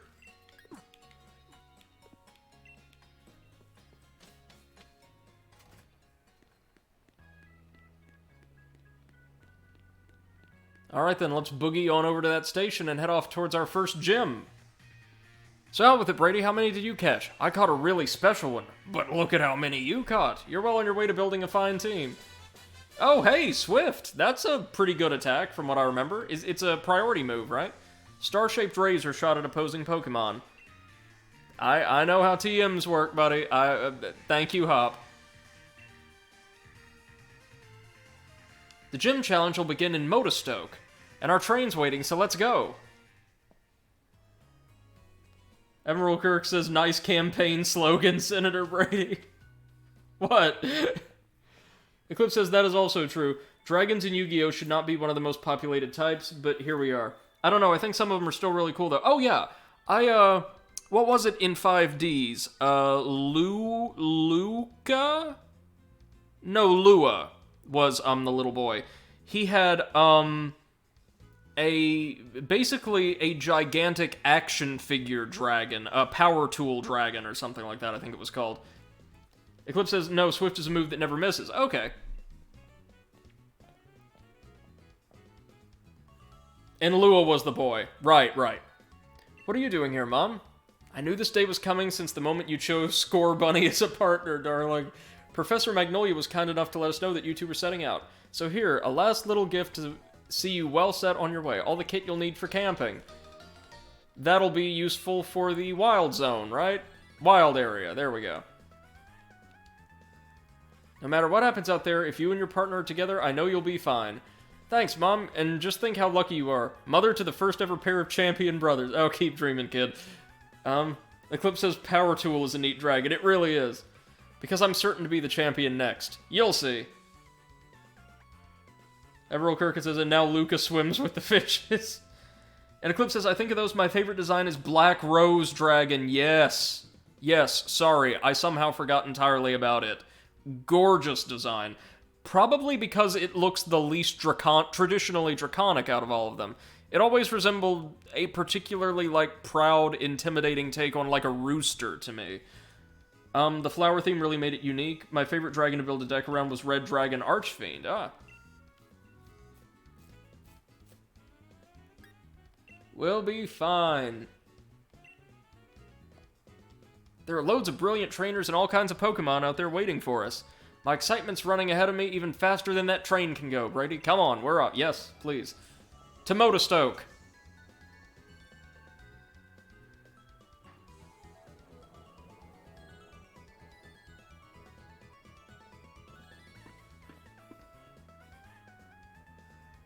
Motostoke is surrounded by a vast wild area. It's a real sight. There's all sorts of wild Pokemon just wandering about, everywhere you look. Oh hey, it's those very angry bears. Plus you can camp out, do a spot of fishing. I don't think I could ever get tired of it. I know the wild area was a huge selling point for the game, so unsurprising that we're going to be thrust straight into it. Eclipse says, of those 6, of course, my favorite deck is still Blue Eyes, though I also love Red Eyes.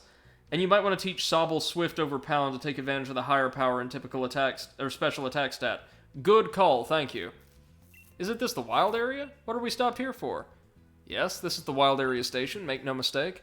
I'm sorry to tell you that the train is halted due to a flock of Wooloo on the tracks. What's there to be sorry about? This is brilliant. This wild area is massive, and there are loads of Pokemon to battle here. You get it, don't you, Brady? This is the best possible place to put together the greatest team. Haha. Well, let's do it then. Let's explore.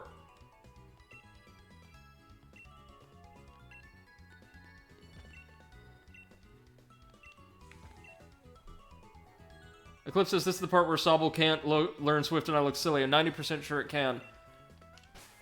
I would imagine so. Let's crack open the TM list. Bam. And yeah, Sobble can learn. Thank you for the suggestion. Oh yeah, that's very good. That's very good.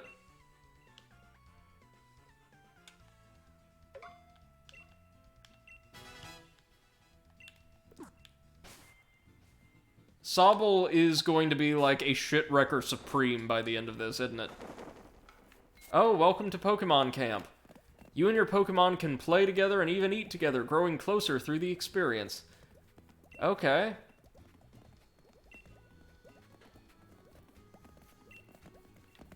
Hello?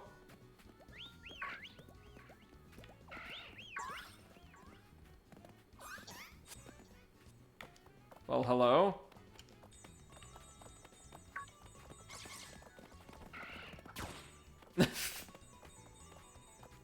Sobble's just making its little way on over here. This is adorable. I can see oneself easily losing their day like this. Look at Sobble, he's just taking his time. That is so cute. Yeah, that's it. That's it, kids.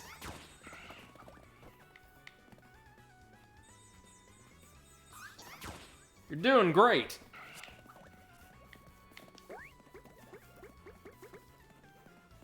Cliff says, yeah, this is adorable and hilarious when you start doing it with the bigger Pokemon. Well,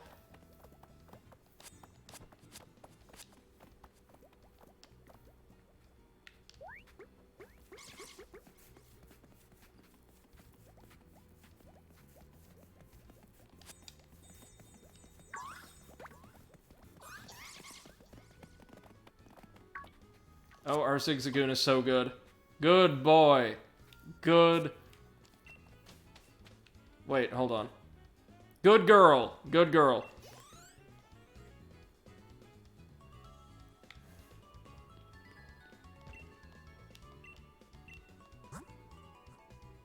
Okay, we don't need anything there. Yep, okay. Hey, we got a bunch of Pokédolls. Thank you, ma'am.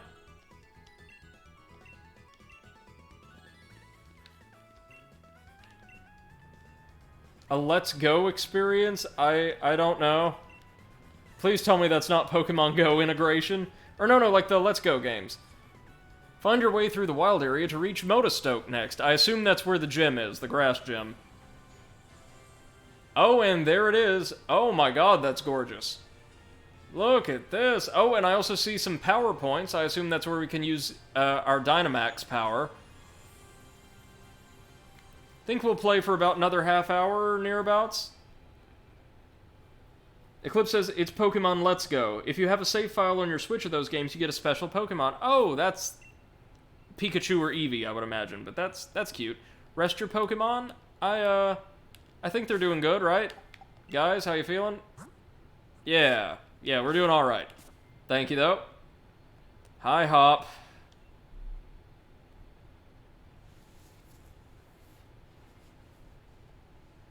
That's Motostoke, way off that way. Looks gorgeous, like inspired by Victorian-era London, like late industrial. And between there and here are countless new Pokemon waiting to be met. Oh, hello, and if it isn't Sonya. My gran gave me a proper earful in her own way. Those two young trainers are setting out on a journey, but what are you doing with your life?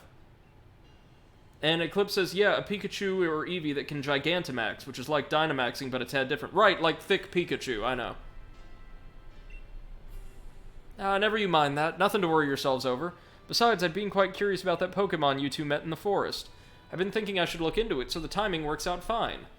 If I discover something really huge, then maybe even Gran'll admit I've got some talent.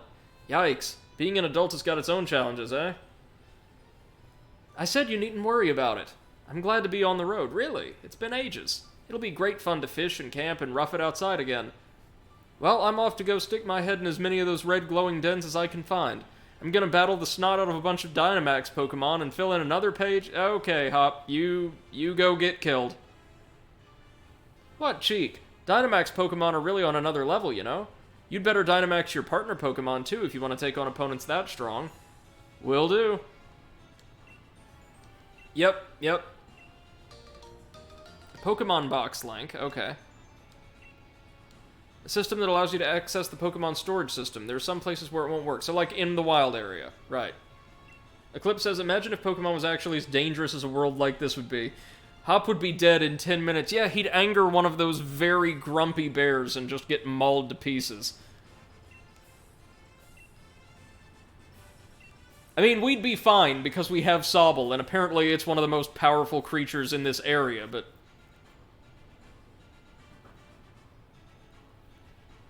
The wild areas do look very beautiful, not gonna lie. And look at what appears to be a battle tower in the background.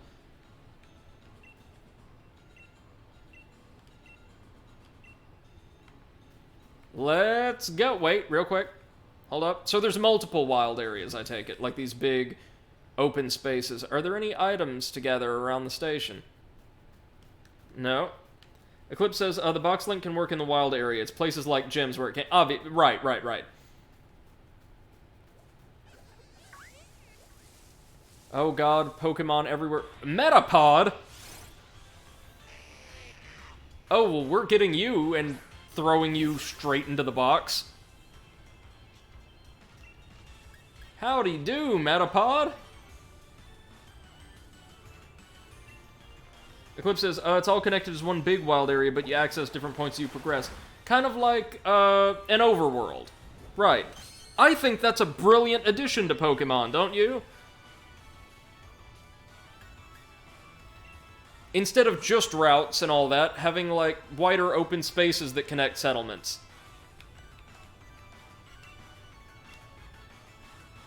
Hope they keep this around, then.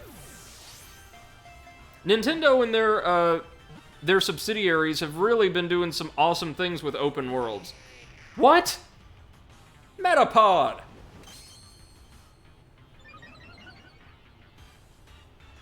Look at your health, Metapod. You can't keep doing this. Let's try again.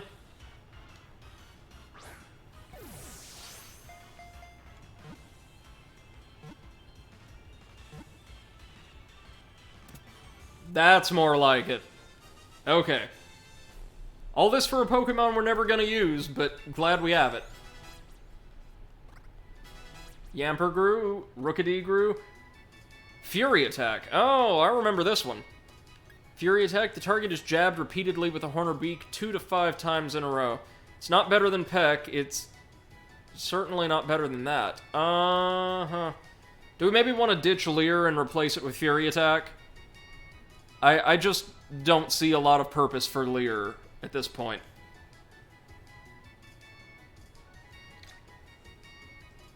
Emerald Kirk says, I'm glad the wild area isn't all there is, but I do like it. Yeah.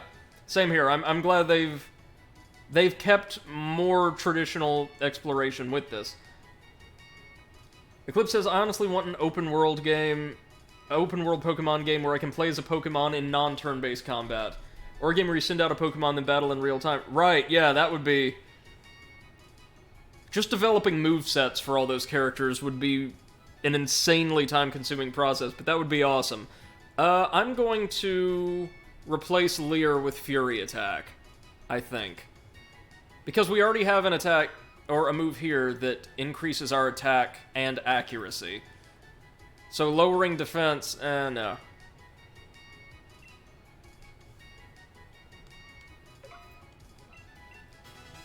Now, can Pokemon evolve if they gain levels but aren't used in a battle? Like, they can still evolve after the fact? Oh! Suppose so, because that's what's happening. Speak of the devil. Blipbug, what do you become? Oh my god, you become a D20 beetle! Dottler, oh god!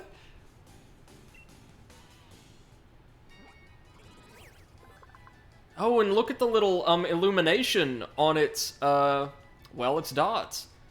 The Radome Pokemon. It barely moves, but it's still alive. Hiding in its shell without food or water seems to awaken its psychic powers?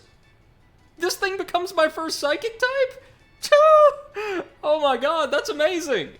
I adore psychic types, and I'm so glad that my favorite Pokemon, one of my favorite Pokemon we found so far, happens to evolve into one. And it learned Reflect. That's awesome, Dottler. Oh, it's getting a series of new moves. Confusion? Yes. Appropriate to its station. That's why it never, learned a new move as, Blipbug. Eclipse says, Brady just fell in love, guys. No, that's just really cool. And we got Metapod, of course. The Cocoon. It's waiting for the moment to evolve. At this stage, it can only harden, so it remains motionless to avoid attack. Ever played any of the Mystery Dungeon games? Yes, and I'm sorry to say I don't really like them. That style of gameplay just isn't for me. Oh, Lady Lackey, firstly, happy birthday, even though, let me check my time. It should be just after midnight, so no longer your birthday, but close. Closer than we were yesterday to being spot on. I hope you had a wonderful day and a wonderful stream with all of our friends and viewers. So glad to have you here with us, ma'am. No, Metapod doesn't get a nickname. Metapod is going straight to the trash. But we do have Metapod now, and that's what matters. Oh, Combi! I know this one. Like he says I did. That's lovely. Hey, Spanners, welcome back. Let's hope your connection's stable. Hey, no.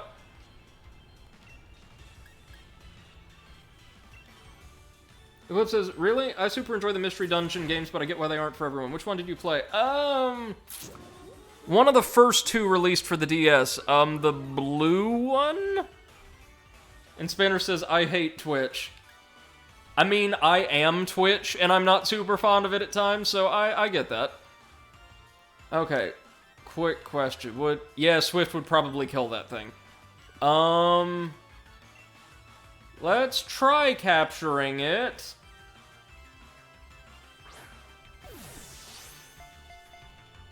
It's got a lot of health still, so yeah. That's alright. We will swap the God Lizard out with something that can actually whittle it down. Oh wait, there's a Pokeball button. Stupid me. Okay.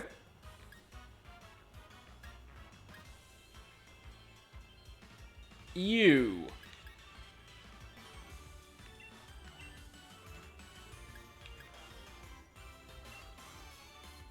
Yes, okay. Good says, fair enough. I was just thinking how cool a Mystery Dungeon game would be if it was a real-time 3D game. Pokemon-only world, but with epic combat systems. Wasn't there a WiiWare title that did something similar back in the day? Oh my god! Foxy, no!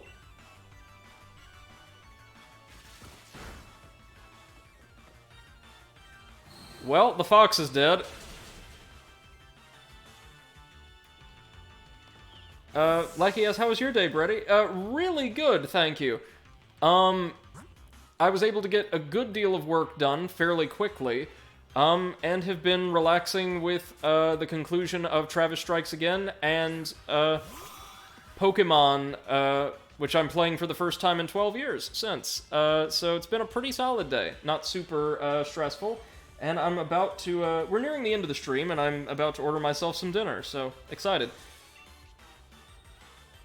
Let's see, Struggle Bug hopefully won't kill it. Oh, great, that's super effective too. It knows nothing but super effective moves. Did you guys enjoy the rest of the party last night, Lackey? I'm sorry I had to leave so early. But I spent most of the day composing emails and or dealing with student crises, so... Yes. Oh, that one made us work for it. Jeez. Dottler's pretty durable, though, as we would expect from that Carapace. The tiny bee Pokemon, Bug, flying.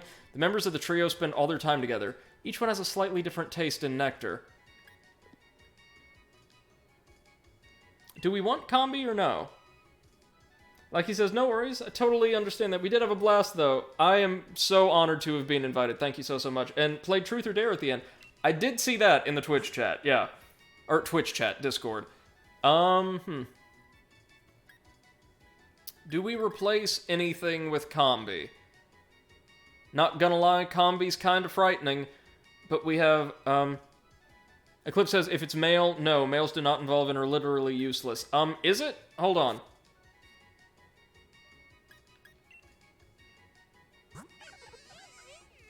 To the box! And we're going to go get our fox some much-needed medical attention. Onyx?! Yo, Onyx! This is dope. The large Pokemon you see wandering around the wild area are strong. If you try battling one and it seems like you're in over your head, try to run. Run like the wind. Can we take Onyx right now? This was one of my favorite Pokemon when I was a kid. And it's just, like, right out here at the very beginning of the game.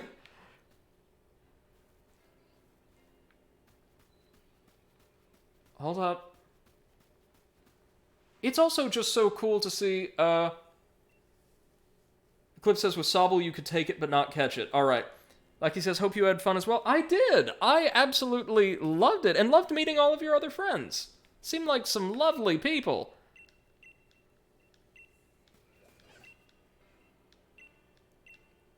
Yep, we will shake this tree. Give us some berries, please. Eclipse says there's a system that stops you catching the over-leveled Pokemon based on how many badges you have. I see.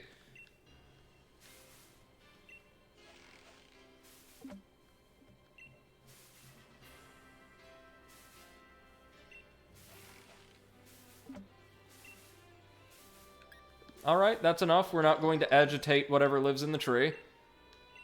Not yet. It's also so cool to be running around in 3D and instead of just seeing random battles appear out of nowhere, actually seeing Pokemon moving around on the overworld. That is so, so cool. Eclipse says, but that Onix is part of a speedrun strat where you just blitz it with Sobble for a load of EXP? Oh-ho-ho! Shall we try our luck then, friends? Or would it just break the game? Like, if it breaks the game and overlevels us to the point where nothing's fun, probably not. I think we might hold off for now. What else did I see over here? Oh, some kind of rabbit. That is just straight up a, like, Fleischer-era cartoon rabbit. Eclipse says, oh, I fought it and I don't remember it being too bad. Alright, Bunnelby. Prepare. Prepare for the end.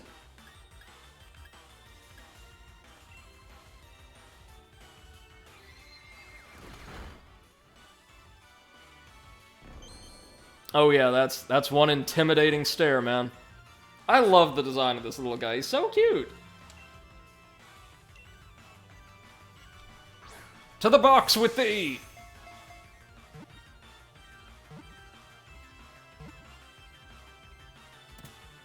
Yes! Perfect. Oh, you get a little tense waiting for that green light to appear.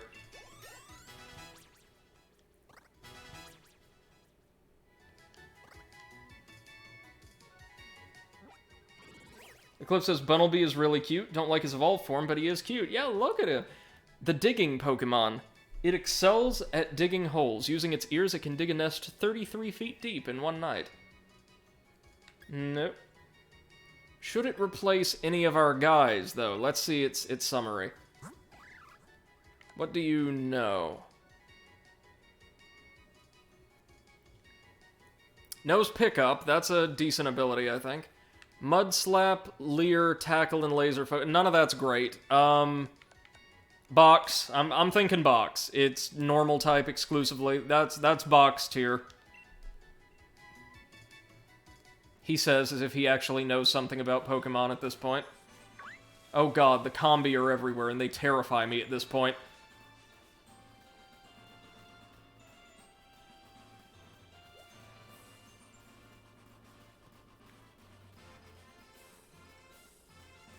See some Dynamax points all around. Oh, is this the evolved form of Bunnelby? I love it. Its adorable little hand ears turn into massive fists.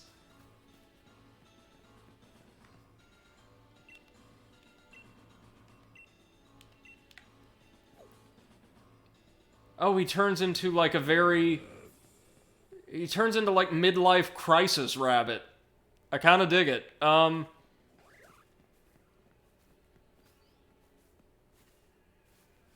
This is great if you just want to get slaughtered by combi nonstop. We'll try taking one more of them for some cash. Or cash, EXP.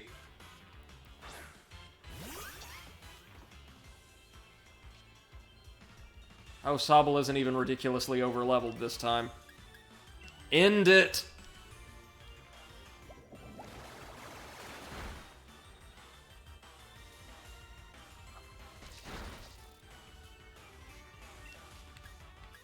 Death! And then we're going to try out our first Dynamax battle. Exciting stuff, huh?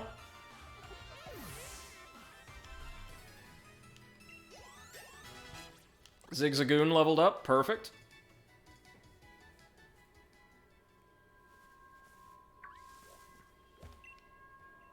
The pillars of red light you'll see in the wild area mark Pokemon dens. Dynamax Pokemon dwell in these dens, and you'll be able to battle them by investigating the den. You could start the battle on your own, or get up to 3 other players to help you out. Defeat a Dynamax Pokemon and you'll get a chance of catching it. Additionally, there are some rare items that you can only obtain by battling Dynamax Pokemon.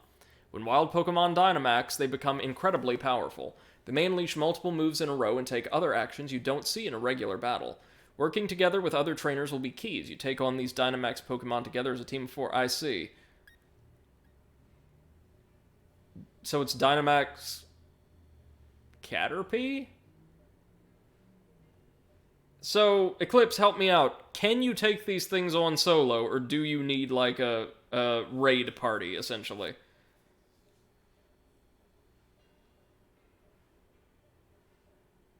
Because if so, if we can handle this on our own, Eclipse says you can take them on solo. All right. You get AI helpers. All right, perfect, perfect. Awesome, I love that. I love that. Accessibility, whether you're playing online or solo.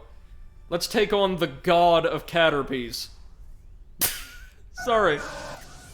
Just had to take a photo of that. That's amazing. Alright, Lackey, thank you so much for joining us. I hope you have a wonderful rest of your evening, ma'am. Talk to you soon. Bye-bye. Eclipse says the AI isn't great, but for these beginning battles, it'll be fine. It's alright. It's alright. We're going to bring down the bug god. I'm sorry. Can I Dynamax this thing straight away?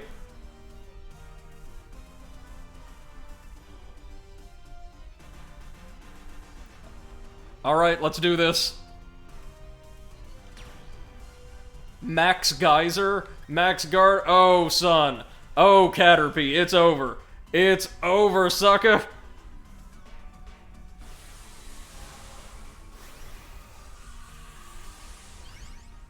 That's right! From Pokeball to Disco Ball! I love it! Bow to your god!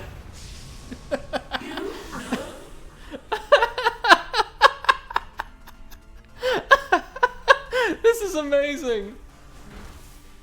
Oh god, even the regular Pokemon are beating it up. Imagine what this is gonna do.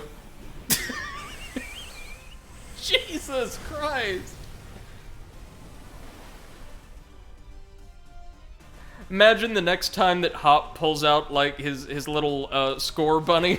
We just do this to it. These animations are amazing.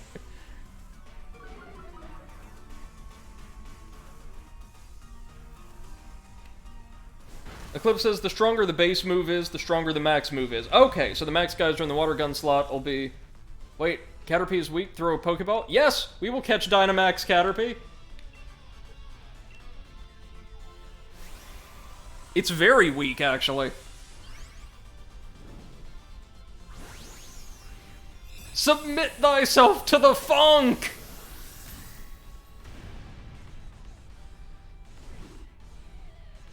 This is so hype.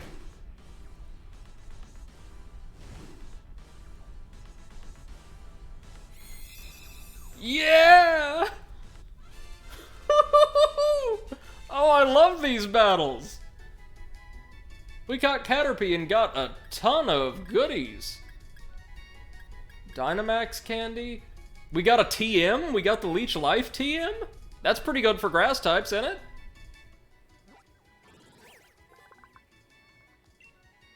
The Worm Pokemon. For protection, it releases a horrible stench from the antenna on its head to drive away enemies. Guys, I love these battles. Yeah, and Eclipse says the main reason to do Dynamax battles is the goodies. That is so good. Caterpie, what can you do? Since you are a special variant, after all. Nothing much. Oh, it's a TR. It can only be used once, but farmed. I gotcha. It's a pretty good move, though.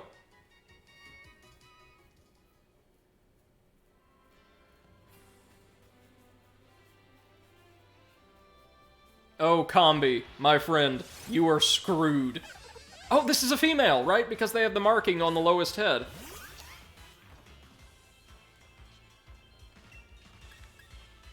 Let's try to avoid just one-shotting it, but if we do, that's alright.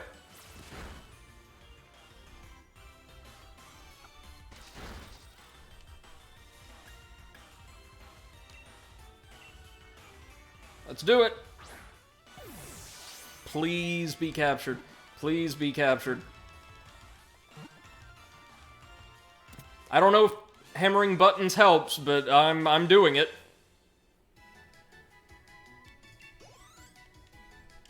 Eclipse says it's actually not a special variant, by the way. Any mon can Dynamax. I know, but they said, like, if you capture Dynamax Pokemon, like, in those battles, they could sometimes do special things. Oh, it's a tad higher level, and might have better moves. I got you. Do we want Conby to do it for fun? I got you, Eclipse. I'm thinking of adding this one to the party. Maybe in place of Yamper? I don't know, I'm just not really feeling Yamper.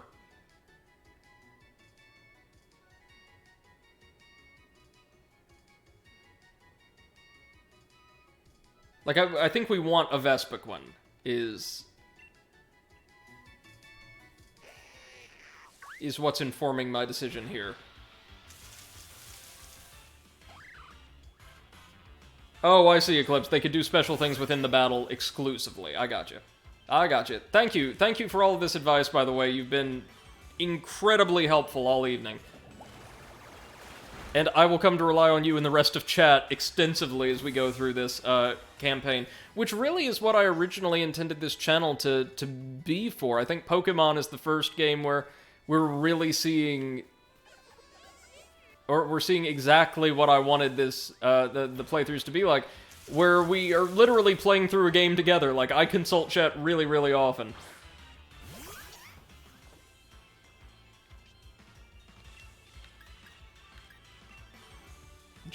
Just end it, Sobble. Critical hit water pulse. Oh, that thing has been vaporized. Eclipse says, Pokemon is the first game where I've had more knowledge than you have. Usually it's the other way around, or Dark Souls where it's about even... No, that's fair. I mean, like, chat in general, like, everybody here earlier, when we had a pretty decently sized audience, were, super knowledgeable and into the game. I love that. I love seeing that.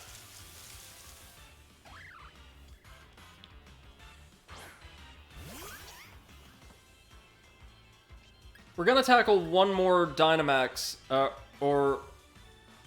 yeah, one more, Dynamax battle, and then call it a night. Oh no, Eclipse, I got you, man. Water Pulse just murders everything, I love it.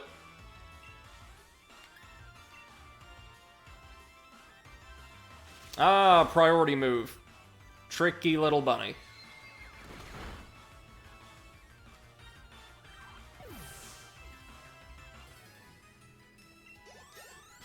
So Dottler's gained a level, which is good, because Dottler, I think, is quickly becoming one of our most viable, troops. So we got some more W, that's great. Nothing in the den. Oh, alright. There's definitely something in this one, though.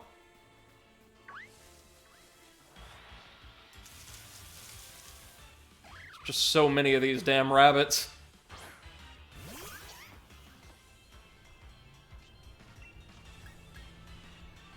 Well, you know how this goes by now. I'm keeping an eye on the PP of Water Pulse, but I think it'll last us for a good long while yet. Seeing as it tends to one-shot a lot of things on the overworld. Well, no, and then we'll also go speak to that person we saw over there, like on the at the cliffside, as they may be a trainer. Wait, no, we're not inviting others, sorry. Stop looking for participants, yeah. Whoops. My bad. It's a fairy type. We've not fought, fairy type. Eclipse says, I'd go to the purple Dynamax, by the way. They tend to be rarer. Alright. We're gonna take this one on because we're right here. We've not seen a fairy type so far, so I'm interested to see what this thing is gonna be.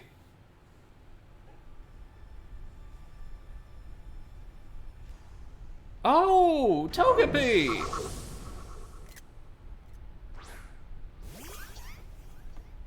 You were just precious.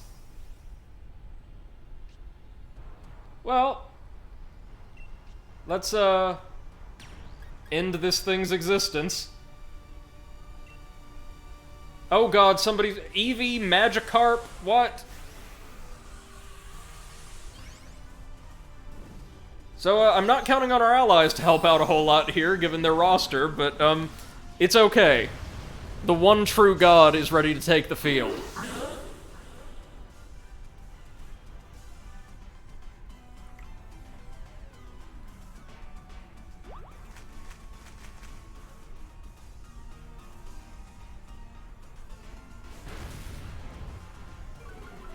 I love the addition of, like, legitimate boss battles, like, against supremely powerful Pokemon to this game. Something the series really benefits from, I think.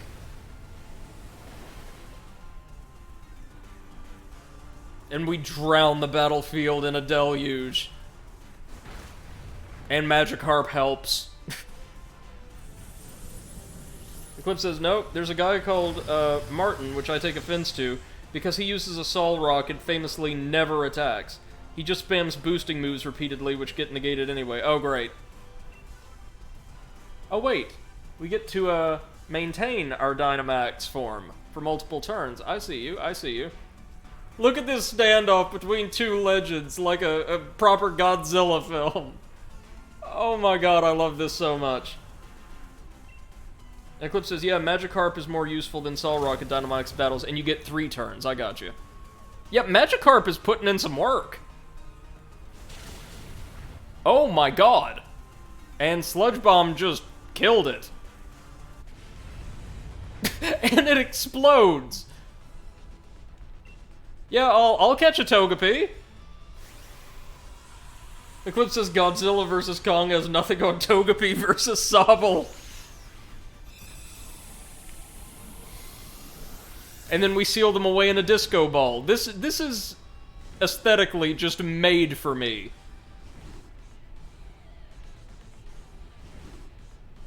Attack on Sobble. Oh god. Well, nobody could defeat Sobble, though, so that anime would not run for too long. And we got our first fairy! Yes! One of the types I'm planning on collecting. And the Dazzling Gleam, RM, I think we said, or TR, sorry. TR. Some EXP candies. Lots of goodies.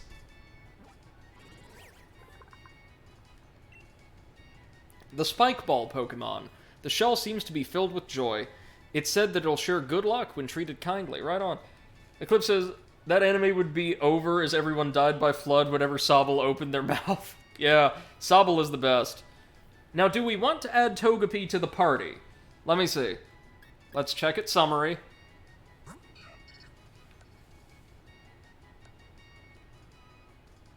Level 15, that's pretty good.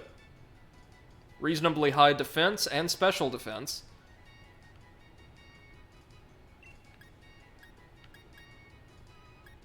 And it knows Pound and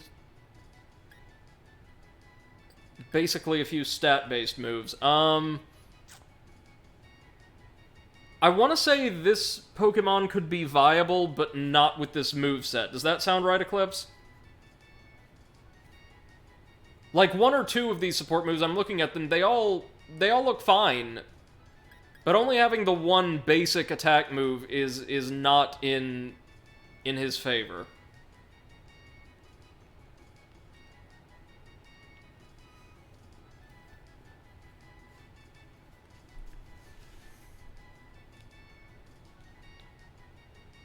Eclipse says, yeah, it evolves into some great stuff, but you'd want at least 2 attack moves for a playthrough. Sorry, Togepi, maybe if we find a great TM or TR for you, we'll break you back out, but right now, the Foxmen of the Apocalypse are just going to keep on riding. Is this a trainer? What? Sure. I'll battle you. Bring it on, Chloe. Oh, it's this thing. Well, now we have to win. It must die.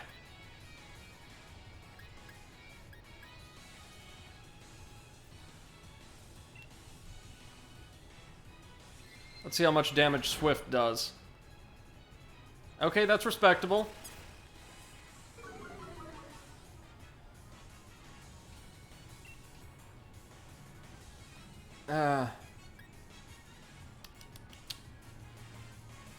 We may want to swap our Pokemon out. Hold on, because it does have type advantage.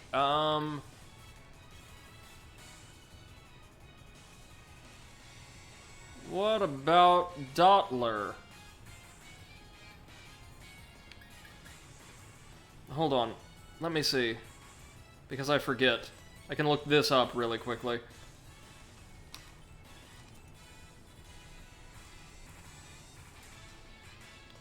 So, grass weaknesses include flying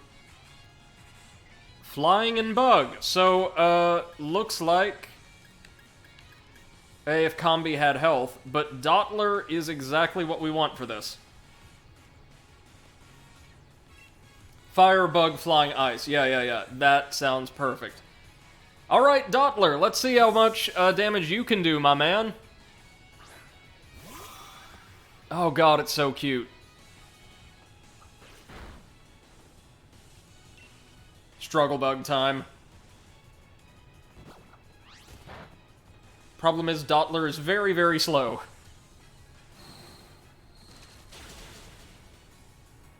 Yeah, that's almost washed it already.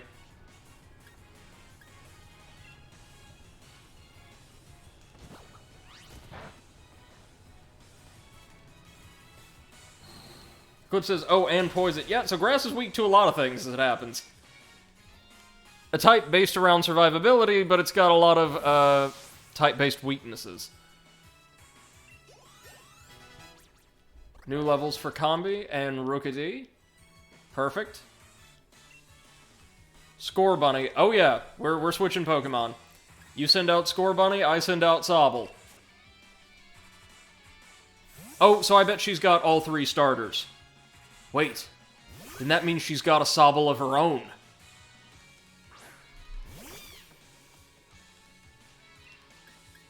That's going to be like the fight of the century.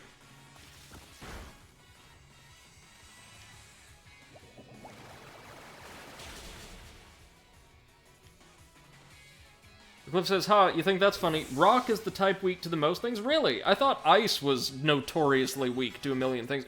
Or is it that Ice is strong against practically nothing and has next to no, or has a great deal of weaknesses? That might be it. Okay, Nickit could learn Snarl. That's pretty good. That's pretty good, honestly. Lower special attack and deals damage. It's special, and if we look, Nickit's special attack is actually pretty solid. So, maybe replacing Tail Whip with that will be beneficial to us. Yeah, Eclipse says Ice has a great deal of weaknesses for and only resists itself. That is a shame. Oh god, can we do this? Really quickly, I want to see. I don't think we have anything that would have a type advantage.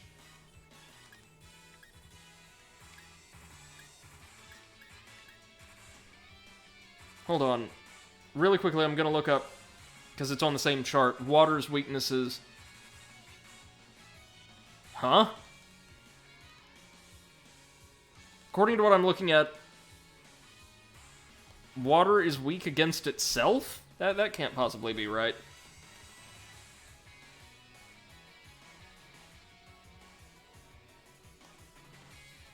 Grass and electricity. Oh, well, we got rid of the damn... Oh, wait, the chart I found was for Pokemon Go. That explains it. Huh, what do we want to do here? I'm thinking...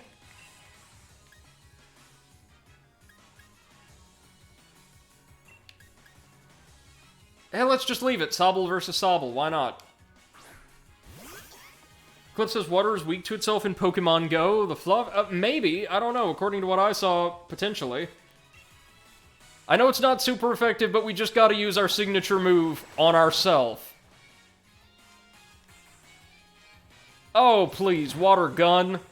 That is so sophomoric. Here. We're gonna have you seeing stars. Oh, shoot, this isn't as evenly matched as I would have expected, actually. Oh, no. Oh, no. Get ready, y'all, because this is the only time you're gonna see a Sobble faint in this game.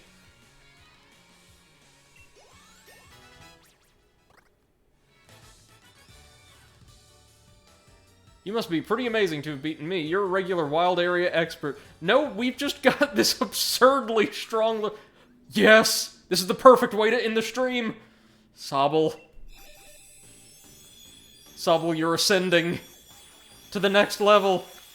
Oh my god, yes. It becomes like, a teenage chameleon. I love it. Drizzile. Oh yeah.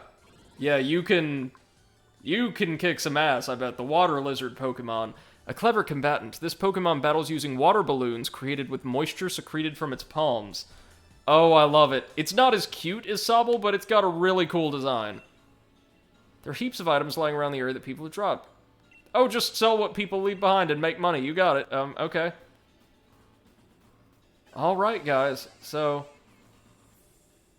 this might be where we leave it for today. I am so stoked to have had this opportunity to get back into Pokemon and to share this with all of you. Because this game is going to be a hell of a lot of fun.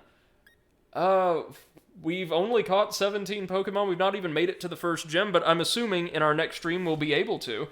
I won't be able to stream tomorrow as I've got an absolutely packed day. However, I should be back by Tuesday, fingers crossed, provided my workload doesn't become substantially larger than I'm expecting. So until then, a major thank you to everyone who's joined me for this stream, in chat or in the audience. I greatly appreciate your presence and all the great advice we've been getting from chat, which I'm going to rely on as we work our way through the game. I just may be hooked on this. I am going to try to run another playthrough concurrently. Like, maybe after we beat the first gym, we will alternate between Pokemon and one or two other games, like start rotating on stream, just so content doesn't become too, like, homogenous. But I'm having a really fun time. Thank you all so much. Have a wonderful rest of your evening. We'll see you next time here on the Overanalyst channel. Bye-bye!